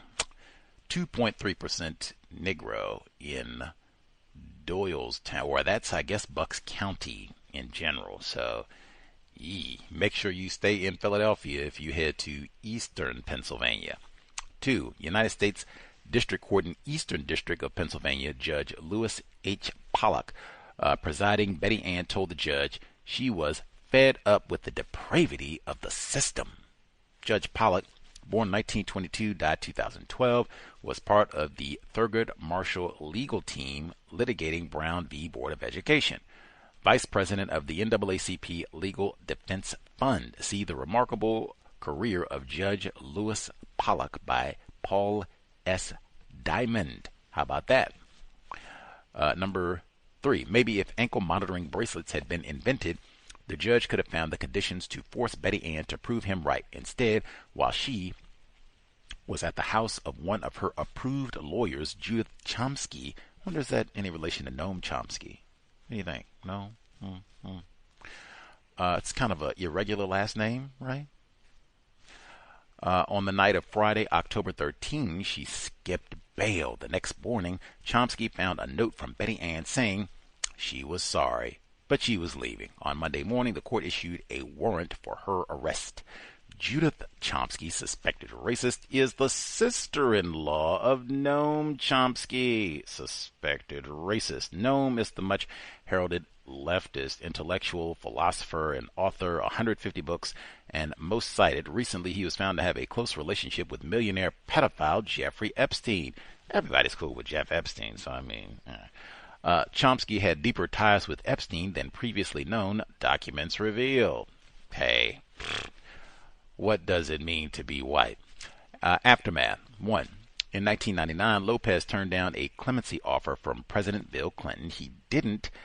Lopez got a better deal. President Barack Obama commuted his sentence, no strings attached, and Lopez walked free after 35 years behind bars. Valerie Barr, a member of one May 19th affiliate, the Women's Committee Against Genocide, would go on to become a professor of computer science at Union College. The following year, the NSF fired her after the Office of Personnel Management concluded that she had misrepresented her affiliations. Sylvia was an Italian national, and under the terms of an international treaty governing extradition and rehabilitation, she was entitled to serve out her U.S. sentence on Italian soil. In 1999, and after 16 years behind bars, Sylvia was returned to Italy, where she spent time under house arrest. By 2006, she was a free woman. Free. After 27 years in prison for Susan and 25 for Linda, their sentences were commuted and they were released. Why Clinton decided to grant her clemency remains unclear. The decision-making surrounding presidential pardons is typically veiled in secrecy. You mean like January 6th when he said, we're letting everybody out, President Trump? That's what you mean? Secrecy? And in the judgment of most constitutional scholars, the president's powers are essentially unlimited. This section made me think of Mumia Abu Jamal, Jamil Abdullah Al-Amin, H. Rap Brown. Have any so-called black revolutionaries received presidential pardons? I suppose you could cite Marcus Garvey's pardon by President Biden, which took a century, and he did nothing violent. So many of these suspected racist revolutionaries became professors. I noted that too. They don't let law-abiding black people become professors. Now. You got old no-count Skip Lewis Gates. It says to me there is a certain admiration by other racists for these sociopaths. Now that, great point, because a lot of these white terrorists, and I mean, folks, it's not like they were just loosely affiliated. Like they got arrested, spent time in prison, made bombs, like all kinds of wackiness, participated in bank robbings and such, and come on and get this tenure. Write us a book and tell us about your wacky youthful years in Cal Berkeley or whatever you were doing. Did you march with Dr. King? You got arrested with them? Tell us what you were doing, running around with old Huey Newton and them niggers. And they get tenure for that. Get to write a book and go out and do speaking, and don't let like a Negro get killed or something. Black Lives Matter and all that. Oh my God, we've got our resident expert and white ally and marched with Angela Davis. And oh my goodness, come tell us about what all your life experience on racism. White ally right here. They rack up, man. Bill Ayers, I've seen all these folks. They come out and do interviews, and not all white people is racist, so they got their credentials, you know. The treatment of these white people, not just the pardons. It's not just the pardons. The treatment of these white people versus black people who, I was going to say black people who've done the same thing, but I mean, dang, I can't really think of that many black people that went out and they're bombing the Pentagon and bombing the Capitol and bombing police facilities. Like, Jesus Christ, what black people is that? Man. They ain't, I mean, you could just look current day, not effing around. I don't remember them bombing anybody. I didn't keep up with everything that group was alleged to have done, but most of it was just kind of walking around and showcasing their firearms. You see how long they lasted. They didn't get no 10, 15-year run. What does it mean to be white? And they don't even just let these folks become professors. They get like real elite title, distinguished professor, honors professor. Like, man, how did you was out bombing and you don't even have all your fingers. 2. U.S. Senator Jeff Sessions said at 2001 hearing on Clinton's pardon, "This is an unfettered power, a power given with no review whatsoever, contrary to almost everything else in our Constitution that has checks and balances." Senator Jefferson Bogard Sessions, Attorney General of the first Trump presidency. He, his father, and grandfather were named after President of the Confederacy, Jefferson Davis. I don't think he would have had a whole lot to say about all these goofy pardons if they had been pardoning race soldiers for any of the crimes they committed in his great state of Alabama during the Civil Rights Movement, attacking Freedom Riders, all the rest of it. I don't know if he would have been coming out and talking, "Oh, wait a minute, man, we going a little wild with these pardons now. Wait a minute. Get out of here, man." Matter of fact, did Jeff Sessions, did he have anything to say when they pardoned all them January 6th hooligans at the beginning of the year? I know he's not in office now, but I mean, hey, you are a powerful white man still. Did they go check in with him then? Okay. 3. On August 6, 1999, having served her sentence, Laura walked out of federal correctional institution, Dublin in Northern California, locked up in one jail or another for the past 14 years. She spent much of her time since her release working as an HIV/AIDS activist and on behalf of prisoners she considers political behind bars. Marilyn devoted herself to caring for other inmates, promoting prisoner rights, and writing poetry. In 2010, Marilyn was paroled after serving 26 years. Gravely ill with aggressive uterine cancer, she died in Brooklyn 3 weeks after her release. In spite of their crimes, many seemed to be at least forgiven, and some were afforded the opportunity to participate in constructive activities after release. What does it mean to be white? Absolutely. 4. Sentenced to 10 years, Allen served his time in Marion and in Philadelphia's Holmesburg prison. Screaming inmates, jailers mocking serenades, patriotic repertoire, America the Beautiful, Ballad of the Green Berets. Fellow inmates nicknamed him Brother Doc. On the outside, he became a prominent AIDS activist and vice chairman of the epidemiology department of Columbia University's Mailman School of Public Health. Do they do background checks there to get a job like that? Like they just pluck anybody out of prison and you served your time, you've been rehabilitated, come on in here and lead our medical. What? The epidemiologists, that's the people that they were talking to during COVID. Like, tell us how all this spread. They went and got him? What does it mean to be? I said the same thing to Bill Ayers because he's a distinguished professor in Illinois. Like, WTH, man. You get Jesse Jackson. Can he be a distinct? Can we get him at Harvard? He's seen a lot, right? Lived experience. That's about 2 PhDs, really. Al Sharpton, same thing. Let's see. He passed away in 2009, Brother Doc. Acres of Skin by Alan M. Hornblum, discussing the prison experiments that were taking place at Holmesburg Prison during the 1970s and before. They had lots of black dudes. We can go in and give you a nickel and let us mess around with your scrotum or try out our new soap. Hope it doesn't dissolve your hair or anything else. Or don't worry about the rest of that. But we'll give you a nickel if you let us try out our new products or do expose you to radiation. Oh my God. And they got reports written by white people. These experiments that were carried out in Pennsylvania not that long ago, these experiments helped promote anti-sex sodomy in the prisons. How was that, Brother Gus T? I just told you, hey, you come do our experiment. They had all kinds of goofy stuff. They were going and testing out new cosmetics and all this stuff. So you come and do our experiments, we'll give you a nickel. You do enough of these experiments, some folks, they were piling up like $100 and all this stuff because you could do them on a regular basis. You get enough money, hey, you can slip the guards. I'll give you $50. You let me get Willie in my cell, turn your back for, a day or whatever. Or you pay them enough and get a new cellmate. And white people wrote a whole detailed report about Holmesburg Prison specifically. All these experiments are contributing to anti-sex and sodomy with a lot of black males in Holmesburg, Pennsylvania prisons. Let's see. 5.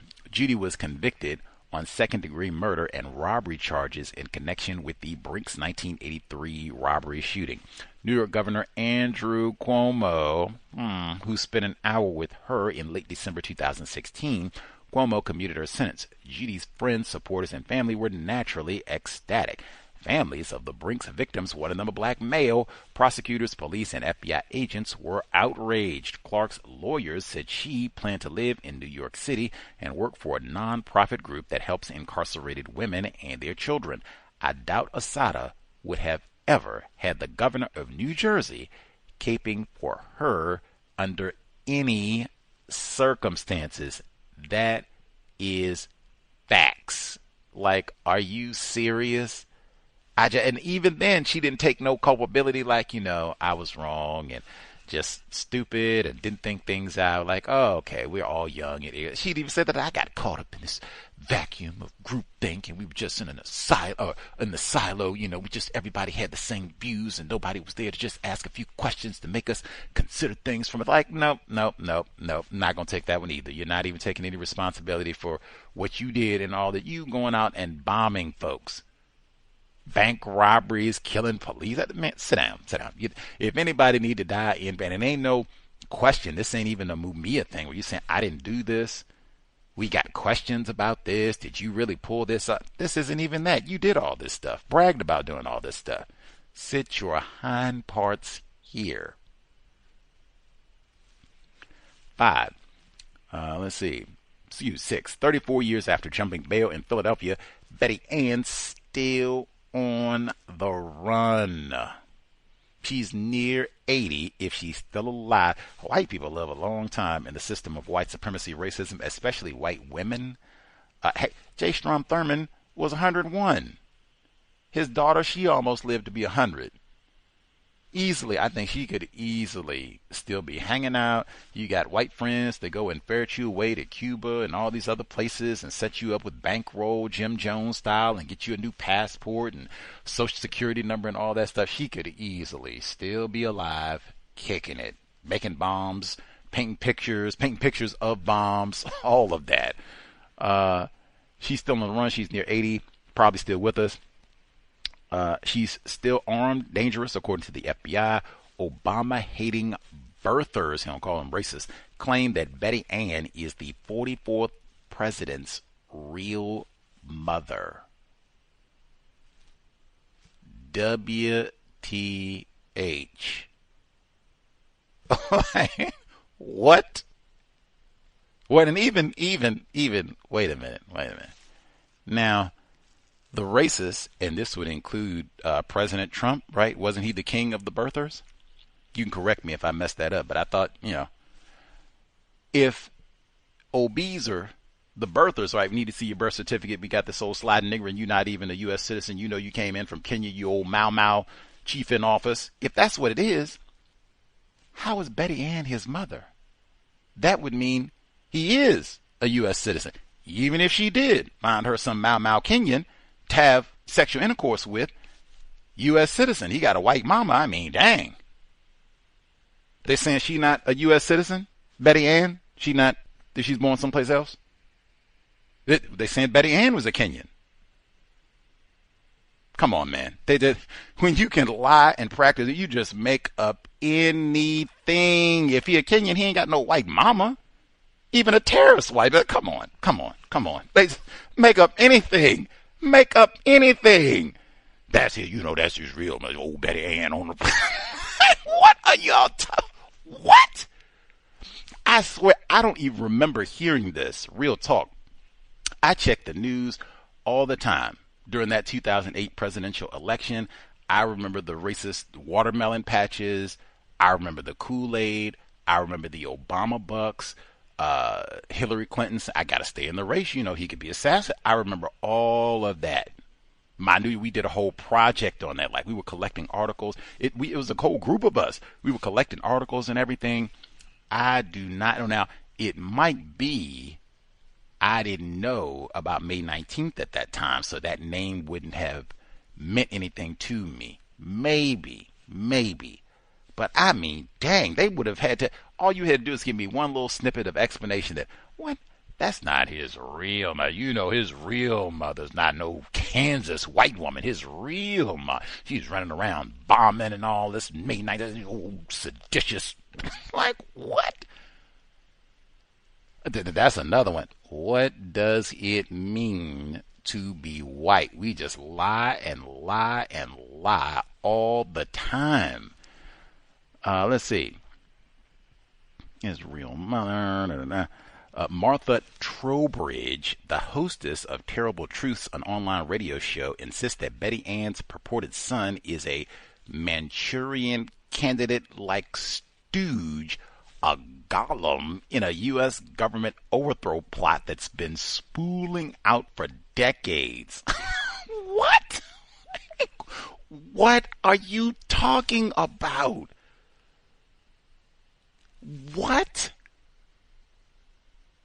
What does it mean to be white? I can't even. And this is a lot of name calling too. Stooge, Gollum, Manchurian Candidate, like name calling. I swear to God, I do not remember any of this about obesity. I feel a little retarded that because I would have for sure brought this up and said something to Dr. Welsing, other people about like, what? 7. Oh, but they found Assata Shakur. A lot of white people sure hate President Obama. Always did. Both elections. We had several folks used to point that out. Both elections in 2008 and again in 2012.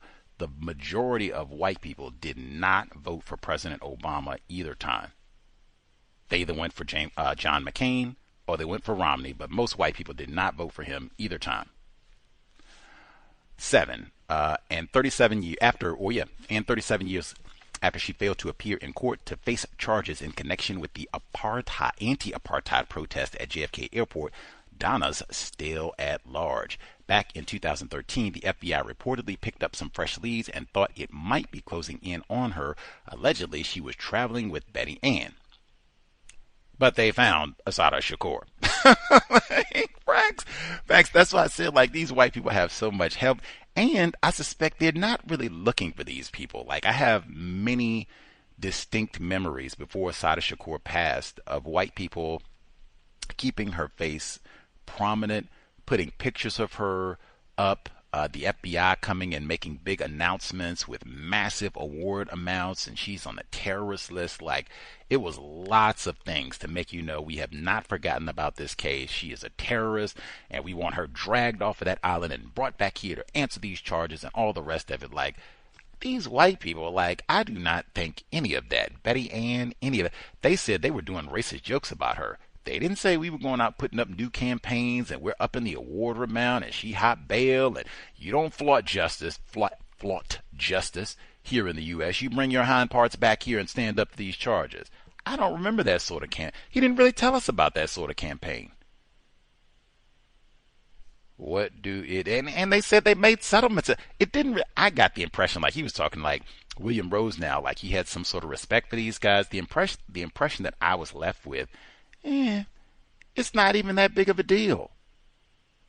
They didn't even try to catch all of them. Made settlements and everything. They didn't even try and prosecute everybody.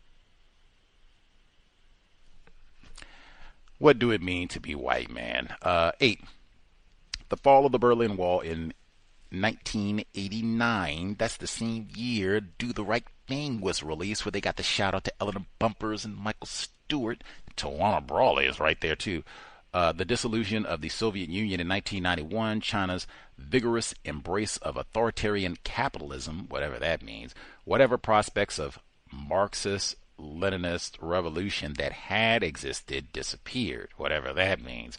Ideological inspirations such as Castro's Cuba and Mugabe's Zimbabwe, Mike Swango, descended into despotism and deprivation, and the prospects for Palestinian liberation have only diminished over time.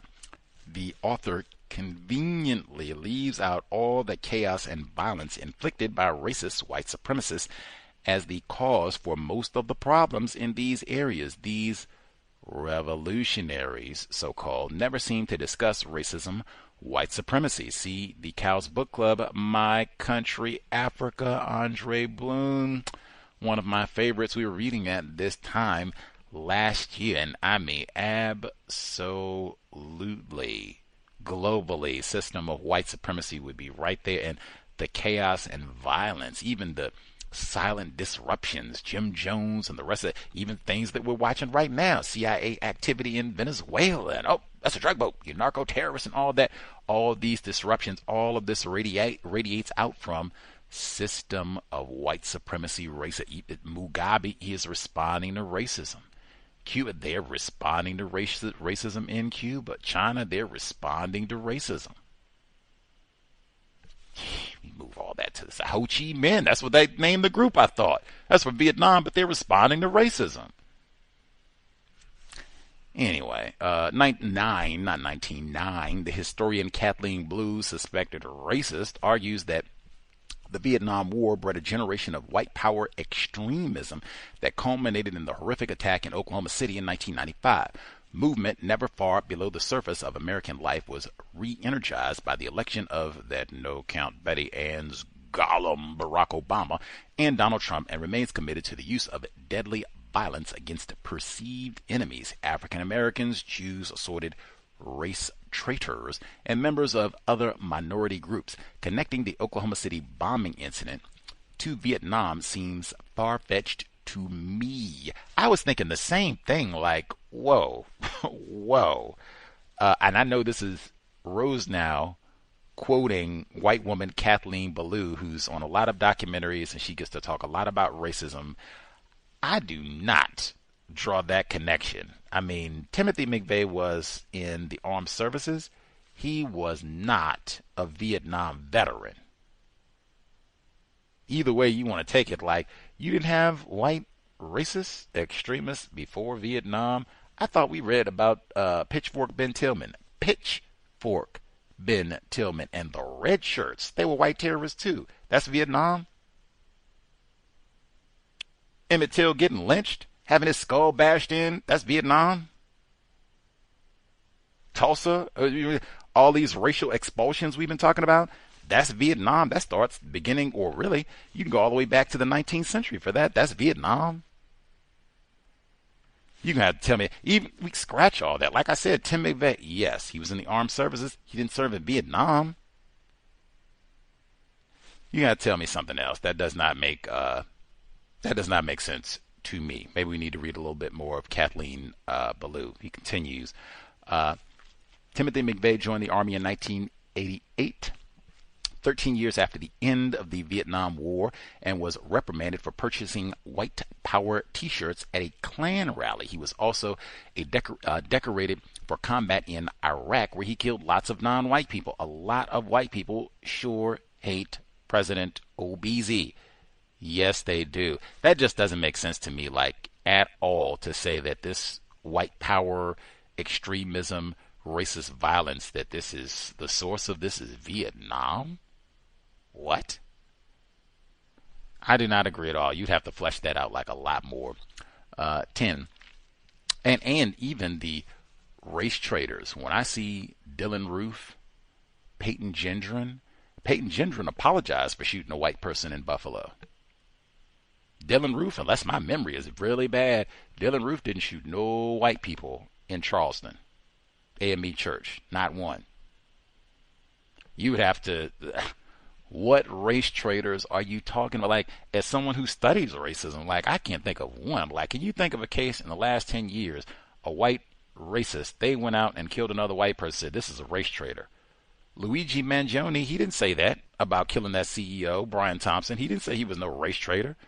He said, you messing us over on these insurance policies. He didn't say nothing about you not doing the right thing as a white man. Who are they talking about? They would have to tell me. I can't think of name one to put on the list. They'd have to tell me. Heather Heyer? Is that what you're talking about? You'd have to tell me. Give me a name of somebody. This white person is a race trader. They're not doing the right thing. You're not behaving correctly as a white man, white woman, and you got to go. I can't even get name one unless you're going to tell me Heather Heyer. 10. Of course, the ideological agendas are far different. The creation of an all-white homeland in the United States, the establishment of a new caliphate, communist revolution, but white supremacists and jihadists draw on some of the same impulses, beliefs, and emotions that motivated their far-left counterparts, a burning hatred of the United States. Equating white supremacists with Islamic jihadists seems inaccurate. The jihadists seem to be a lot of non-white people reacting to racism, white supremacy, as we all are.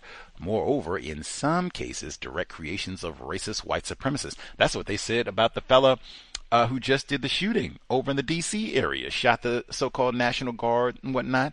They said, hey, he was part of a CIA program. You mad at these Afghanistan? Like, whoa. CIA came and trained us. We supposed to be homies. Heard that before, too. And that's what they said about Osama bin Laden. Let's see. Moreover, in some cases, direct creations of racist white supremacists. I don't recall any presidential pardons for jihadists. For me, as a non-white victim, I am way more concerned about so-called white supremacy extremists than jihadists. I think the Cow's guest book, Drugs as Weapons Against Us, by John Patash, discusses some of this. I think it does. 11. In a speech delivered not long after the attacks on September 11, George Bush described an aggressive global campaign that would become known as the Global War on Terror, GWAT. Bush said, "We wage a war to save civilization." Leaving out that no weapons of mass destruction were found in this war was based on a lie, leading to at least 500,000 Iraqi deaths seems like calculated deception. Shout to Colin Powell on that one. Facts. Facts. There should be a sentence included about it. Like, if you're going to say, we got to go do this in the name of weapons of mass destruction and all that about terror, and then they ain't got none. Like, Master deceivers again. 12. Ultimately, the United States never waged a domestic war on terror. They have been waging war on black people. See Cow's guest and the book Racial Matters, the FBI's secret file on Black America, 1960 to 1972. Incidentally, that would go right through the thick of the Vietnam War, by Dr. Kenneth O'Reilly, who's been a guest on the program, The Cows, many, many times. I thought that was highly inaccurate, that white people have had massive domestic war on terror campaigns. Right there, people that we talked about in this book: Black Panther Party, Dr. Martin Luther King Jr., Malcolm X, lengthy list of black people that you can put on that list. Marcus Garvey, talked about before they didn't even have an FBI, United Negro Improvement Association, more people than Rosa Parks, more people than probably Dr. Frances Cress Welsing, Neely Fuller Jr. She didn't get to keep her job in D.C., remember? More people than we probably even President Obama. Any hoodles. And when he said white supremacists that they hate America, or I have to get the phrasing correctly, but a burning hatred of the United States, I do not believe white supremacists have a burning hatred of the United States.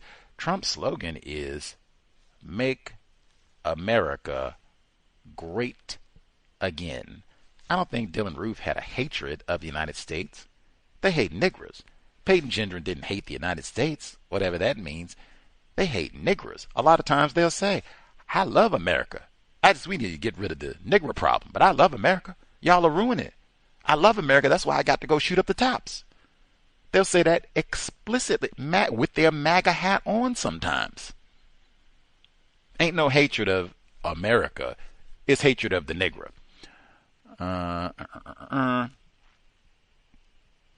Thank you for continuing the book club. Great learning experience, hopefully. More reading. Now, we'll see other folks if they, either other emails or other folks if they have observations to share. The number 720-716-7300, the code 564943 pound. Press star 61 if you would like to participate. Let's see, I'll get in a few of my comments last section of the book and then see if we have another email or any folks have thoughts they want to share as we wrap up, if they were maybe convinced that all of these white people, or even one or two of them maybe, are not racist. Let's see, going back to, I think we only really had like the end chapter 17 and then the acknowledgments today. I think we finished up the last bit of 16 and then the acknowledgments. So let's see, from 16. Okay, we just had the last page. That's 17. That quote that begins chapter 17, "Always take advantage of cover and have the gun in hand before the shooting starts. If a gunfight is in the offing, if you shoot a man, keep shooting until he is unconscious, disarmed, or so torn apart that he can't function."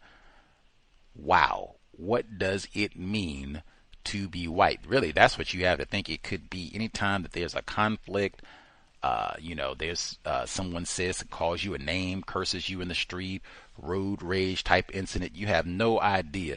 This might be their code.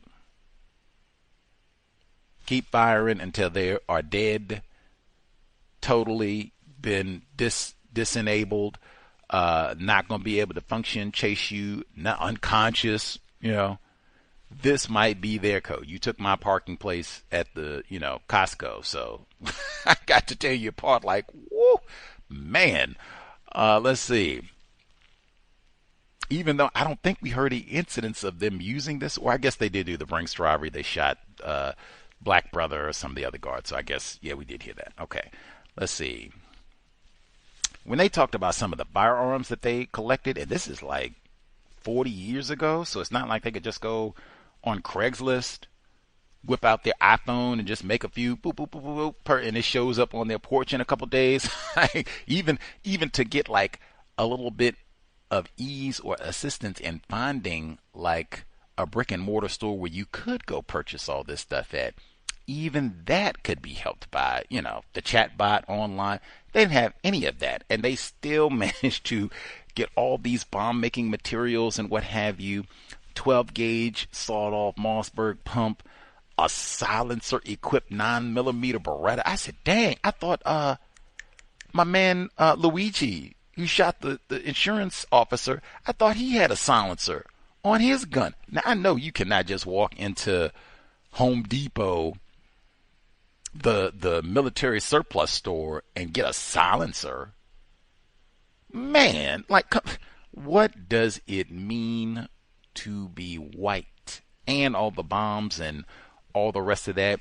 They talked about having this elaborate code, which they started the chapter 17 with. If you're going to have combat with someone, totally disabilize them. They're not going to be able to chase you. None of that. You tear them apart. They don't have that same sort of code with the bomb. You're going to get all this dynamite and explosives, and they seem so reckless and careless, like they just leave this stuff around any old place. We already had where they blown themselves up. Man, if we're gonna codify anything, let's make sure to codify how we handle the explosives. Like, we can get to write down all the phones and our fake names and all. We get to all that. Like, let's make sure all of this doesn't become mute because we done blown ourselves up and the whole block. Let's make sure we have immaculate procedures, codification for maintaining these explosives properly, safely, all of that. Nah, we get to that. Man, come on. Let's see. Said they had 86 pounds of dynamite. Like, I guess we might have some people who did farm work, what have you. I know some farmers, they might have to have some explosives for whatever thing. But I hear that that's pretty common if you do some sort of agriculture, especially like heavy farming, that sort of thing, tough soil. But 86 pounds of dynamite, 10 pounds of geladine, Tovex. I didn't even know what that is. Like, what? Come on, man. And I want to know what black person, even 20226, I almost said 25, 2026, which of you all think you could get this stuff? You go out, round up all this stuff, and wouldn't raise what they call red flags. ATF ain't showing up on your door. You trying to do the Negro version of Waco. You part of not effing around. You trying to make a new chapter. Which one of y'all think you could pull this off? Come on, man. Let's see. Much less your neighbor's going to rat you out. They start seeing these sort of devices and boxes and packages showing up at your residence. Like, what is Leroy up to? Let's see.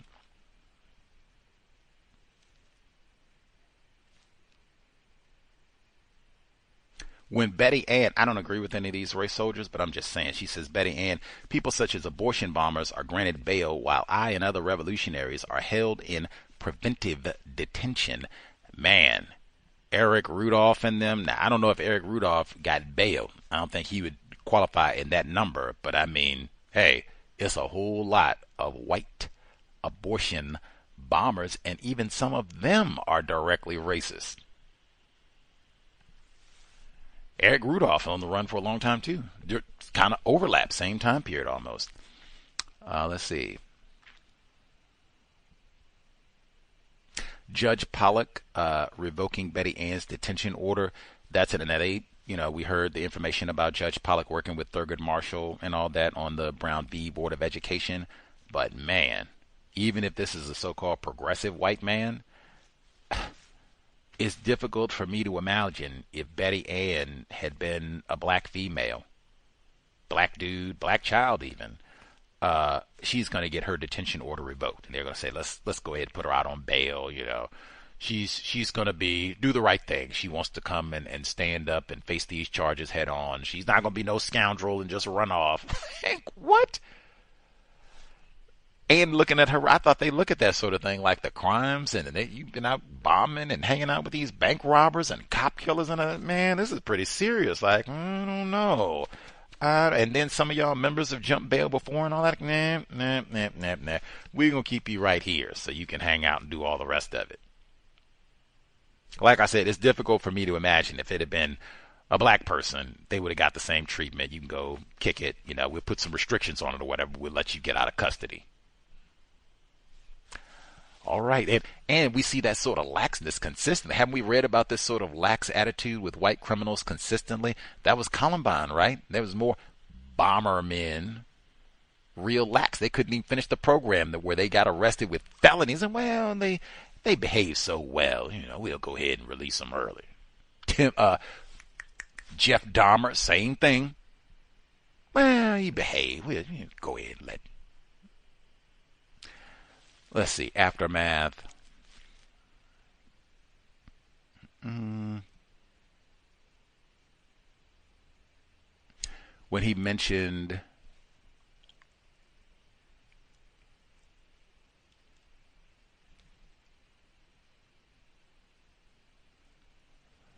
mentions the Pittsburgh, the Marks and Wilmot being charged with conspiracy, and they did get put on the 10 most wanted list, and they still managed to hang out, and it didn't seem, because I mean they didn't leave the country.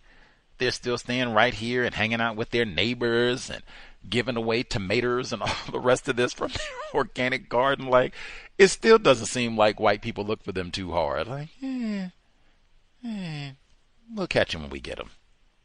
It said they hid out in Pittsburgh, middle class Squirrel Hill. I've been to Pittsburgh. When I heard that, our white guest who was just on the program, Mr. Cody McDevitt, where he said, oh man, I do the Uber driving where the poor black people live in Pittsburgh, because he was talking about all the racially restricted regions, suburbs really, that are right outside of Pittsburgh in West Pennsylvania, opposite side of the state from Pennsylvania. That's what I thought about, like, oh, he's probably hanging out, because he even said that's where the western part of the state, he said that's where they got the white militia groups. That's some more of the white extremists. I guess we blame that on Vietnam too. But that's what Mr. McDevitt told us last week. That's what I was thinking of. They're like, oh, I guess it might be easy to blend in over there. You're white, you got tomatoes, and we all love bombs. So, we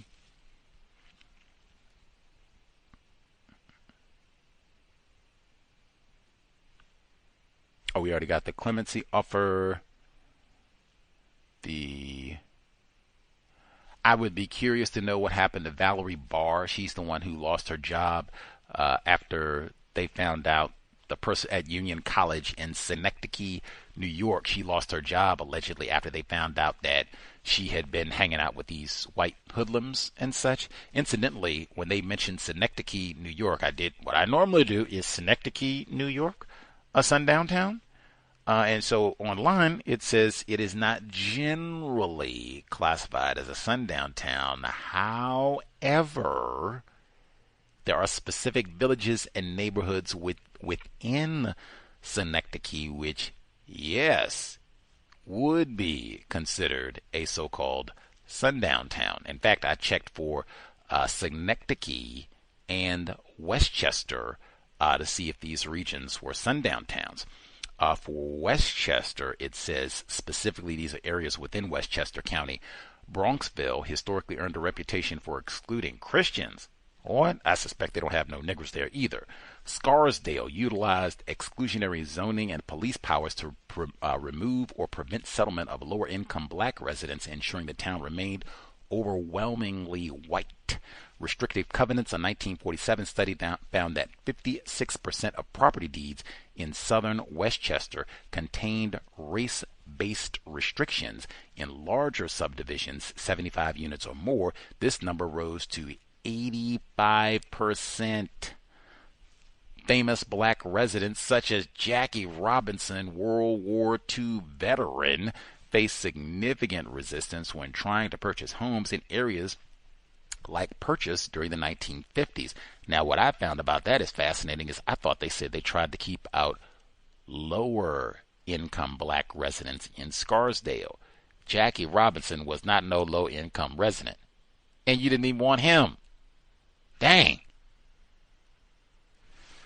And this is in New York, not Alabama. They bring up Sanford, Florida, and saying the Klan almost killed him. Well, Jackie Robinson didn't have no easy time up north either. Global system. Let's see.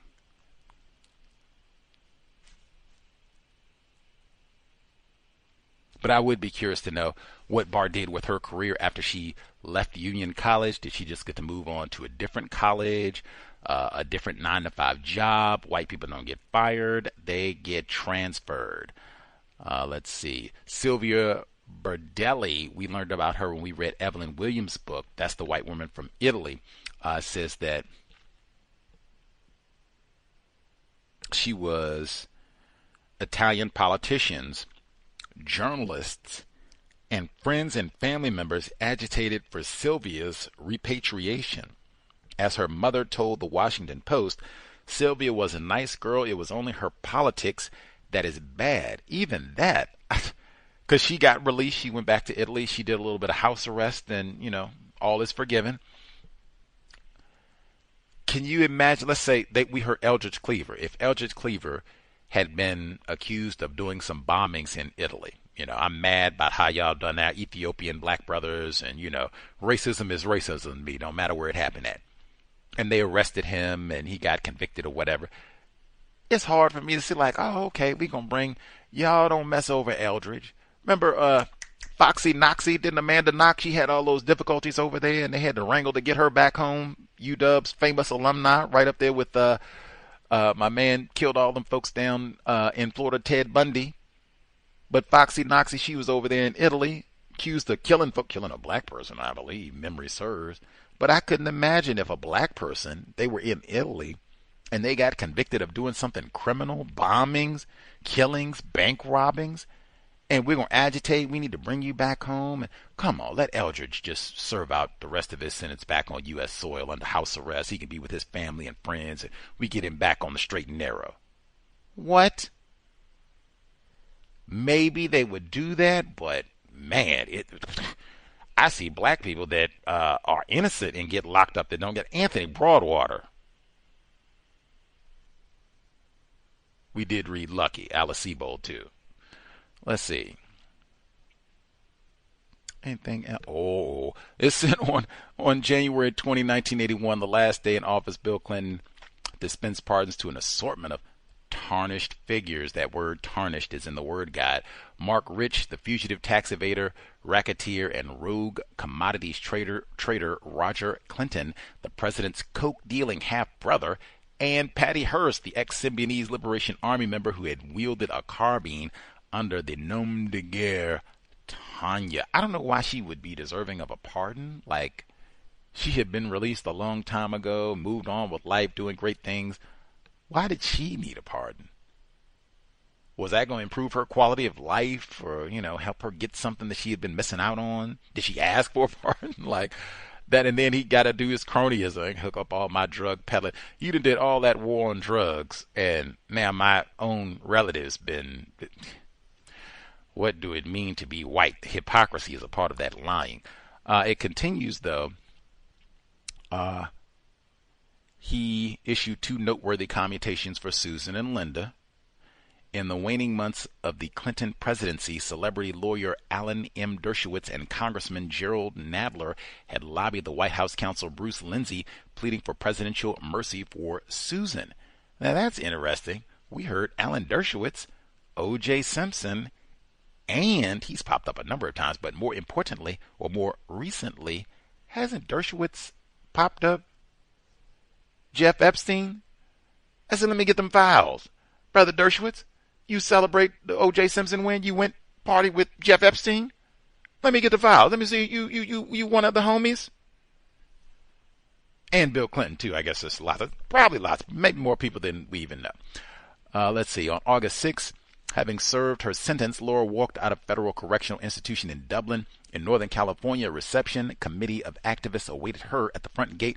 Her prison pallor aside, she didn't look too bad. That was one pallor. Oh, definition, did I hit? I think I might have hit it incorrectly. Make sure I get the... Okay, there it is this time. Pallor, an unhealthy, pale appearance.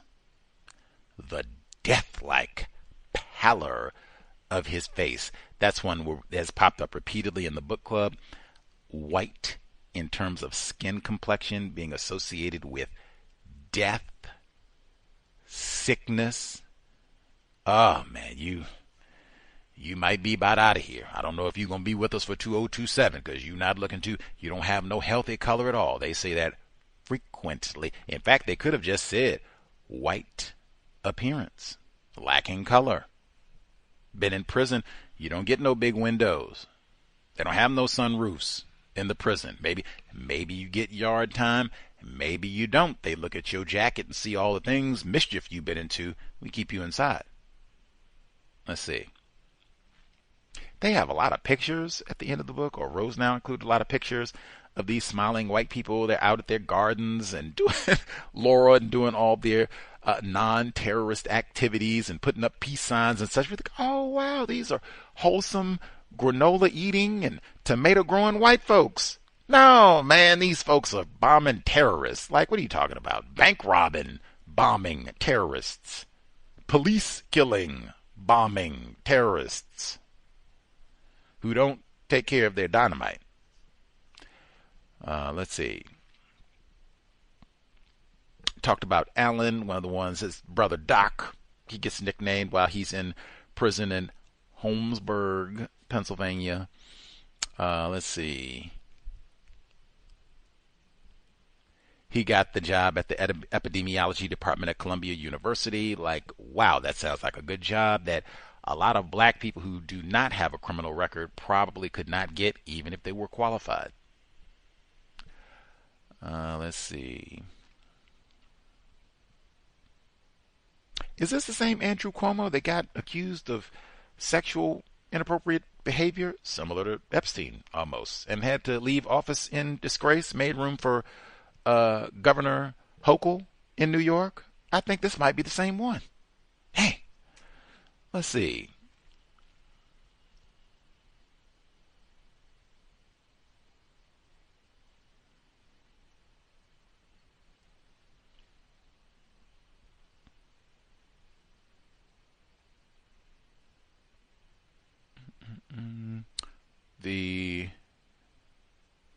He says, Rosenau tells us that the FBI and enforcement agencies, that they did not do any criminal investigating of May 19th, that they did all legal police work to bring this group down.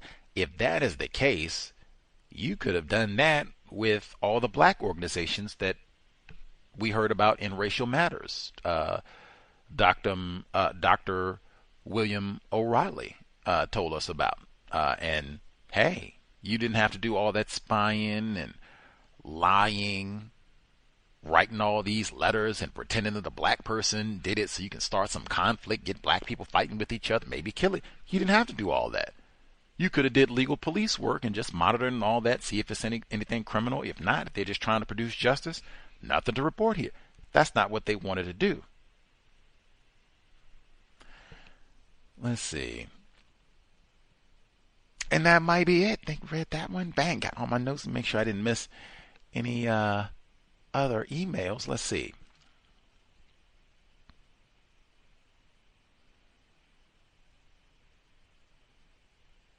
Email number 2. Hi, Gus. C.O.W.S audience. A black person claiming to work for the ABC News might be a silly strategy, but I don't think it was for a white person. This is what we heard about last week when some of the members, I believe they had moved to Baltimore at this point, but they had a storage unit, and that was how they got caught, because they had lots of problems with the storage unit.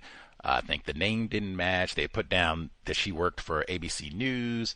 It was a whole lot of problems with the information, and so the white person who owned the storage unit was trying to contact her, couldn't get in touch with her, and then they saw some of the police bulletins and such that were kind of notice out for her, and so they said, okay, we're going to call the police the next time that we see her. So that's how they got caught. Let's see. I've worked with white people who have been approached by people assuming they were a doctor in a hospital when they were at an appointment, and someone else being mistaken for a police woman. I think you are right that these people were involved in thrill-seeking activities, because I am confused as to what exactly were these people aiming to achieve. They were not serious and very racist. Now, the not serious part, what is this? Some things are self-evident. You don't even have a proper code for storing your dynamite. You're not serious. You don't even have a proper code for storing your dynamite after you've blown up your cells. Killed, I think 3 of them died. So you all are not serious. Now, the very racist part, now I suspect there might be some people say, what do you mean very racist? And they done broke Sister Assata Shakur out and, said we with the John Brown new anti-racist group and we bombed the police station in New York. So, or not the PBA, not the police station, but we bombed the police facility in New York. Said we're against these old racist cops who gonna beat down Eric Garner too and all that. What you mean we very racist? You didn't even just say we racist, got to put the V in there. We very racist. I could see a number of non-white people who have read this book saying, I don't agree. I don't think they're racist, and maybe they're a little goofy. Maybe they're not serious. Maybe they are thrill seekers. I don't think they're racist. They got our sister out of prison, old Assata Shakur, and got her down to Cuba, and she could have died in prison. But thank goodness for May 19th, I could easily see, folks taking that position too. Let's see.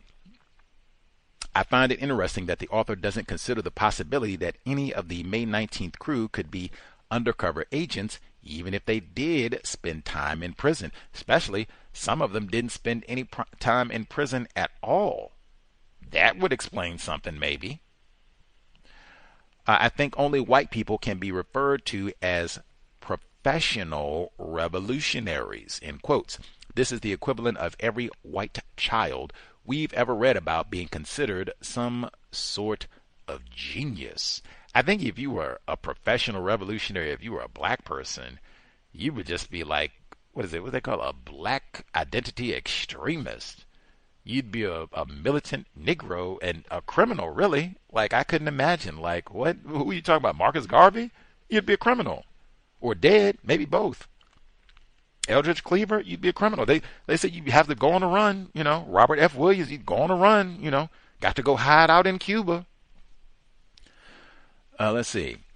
Which is ironic because they were anything but professional or geniuses. Facts. Leaving clues all over, including producing a manual on small armed tactics that can be found by the police and used as evidence. Seems very short-sighted. But then again, perhaps not, as the Anarchist Cookbook is available in public libraries and on Amazon. White people do not need to carry out bombings to gain so-called gay rights. Of course, President Obama is somehow to blame. They say the Manchurian candidate Gollum, Betty Ann spawned offspring. The FBI took a persistent but low-key approach. Patient investigative work, surveillance, and aggressive prosecution, all done within the confines of the law, as well as some lucky breaks, brought the group down.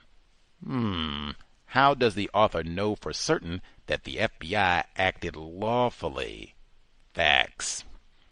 Is the author suggesting at the end of this book that there are no internal terrorist groups in America? I don't know. Do we think when he gives that whole spiel about the racists who've been here, and he quotes from Kathleen Ballou's report talking about the Vietnam War produced this whole generation of white power extremists and such. Let's see, is he saying that there are no domestic terrorist groups here? Let's see.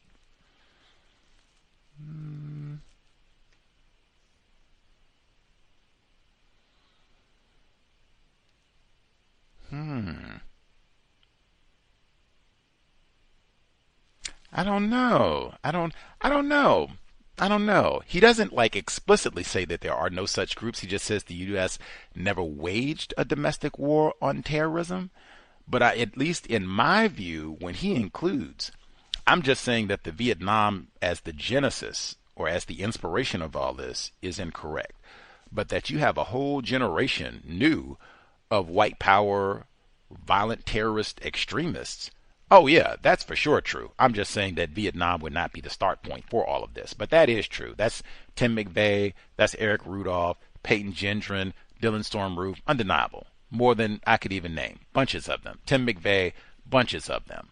That many people have said should have been the war on domestic terrorism all the way back to 95 with Tim McVeigh, Waco, all that right leading up to January 6th. There are a number of even white people who have said that's the domestic terrorism that should have been done but wasn't. Even allowing this to spill over more so into the military, where you get more white people who got military training, like a Tim McVeigh, to come back, like an Eric Rudolph, to come back and do all this IED work and explosives and attacks and all the rest of it. Lots of white people.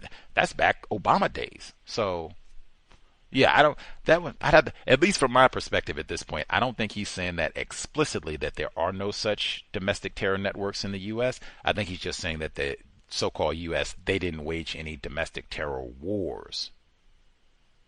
Although I and others think they should have against white people practicing racism, then maybe we wouldn't have had January 6th, Peyton Gendron, Dylan Roof, lots of it. He mentioned a few, more than I could even mention. Then maybe we wouldn't have had some of these other incidents, maybe.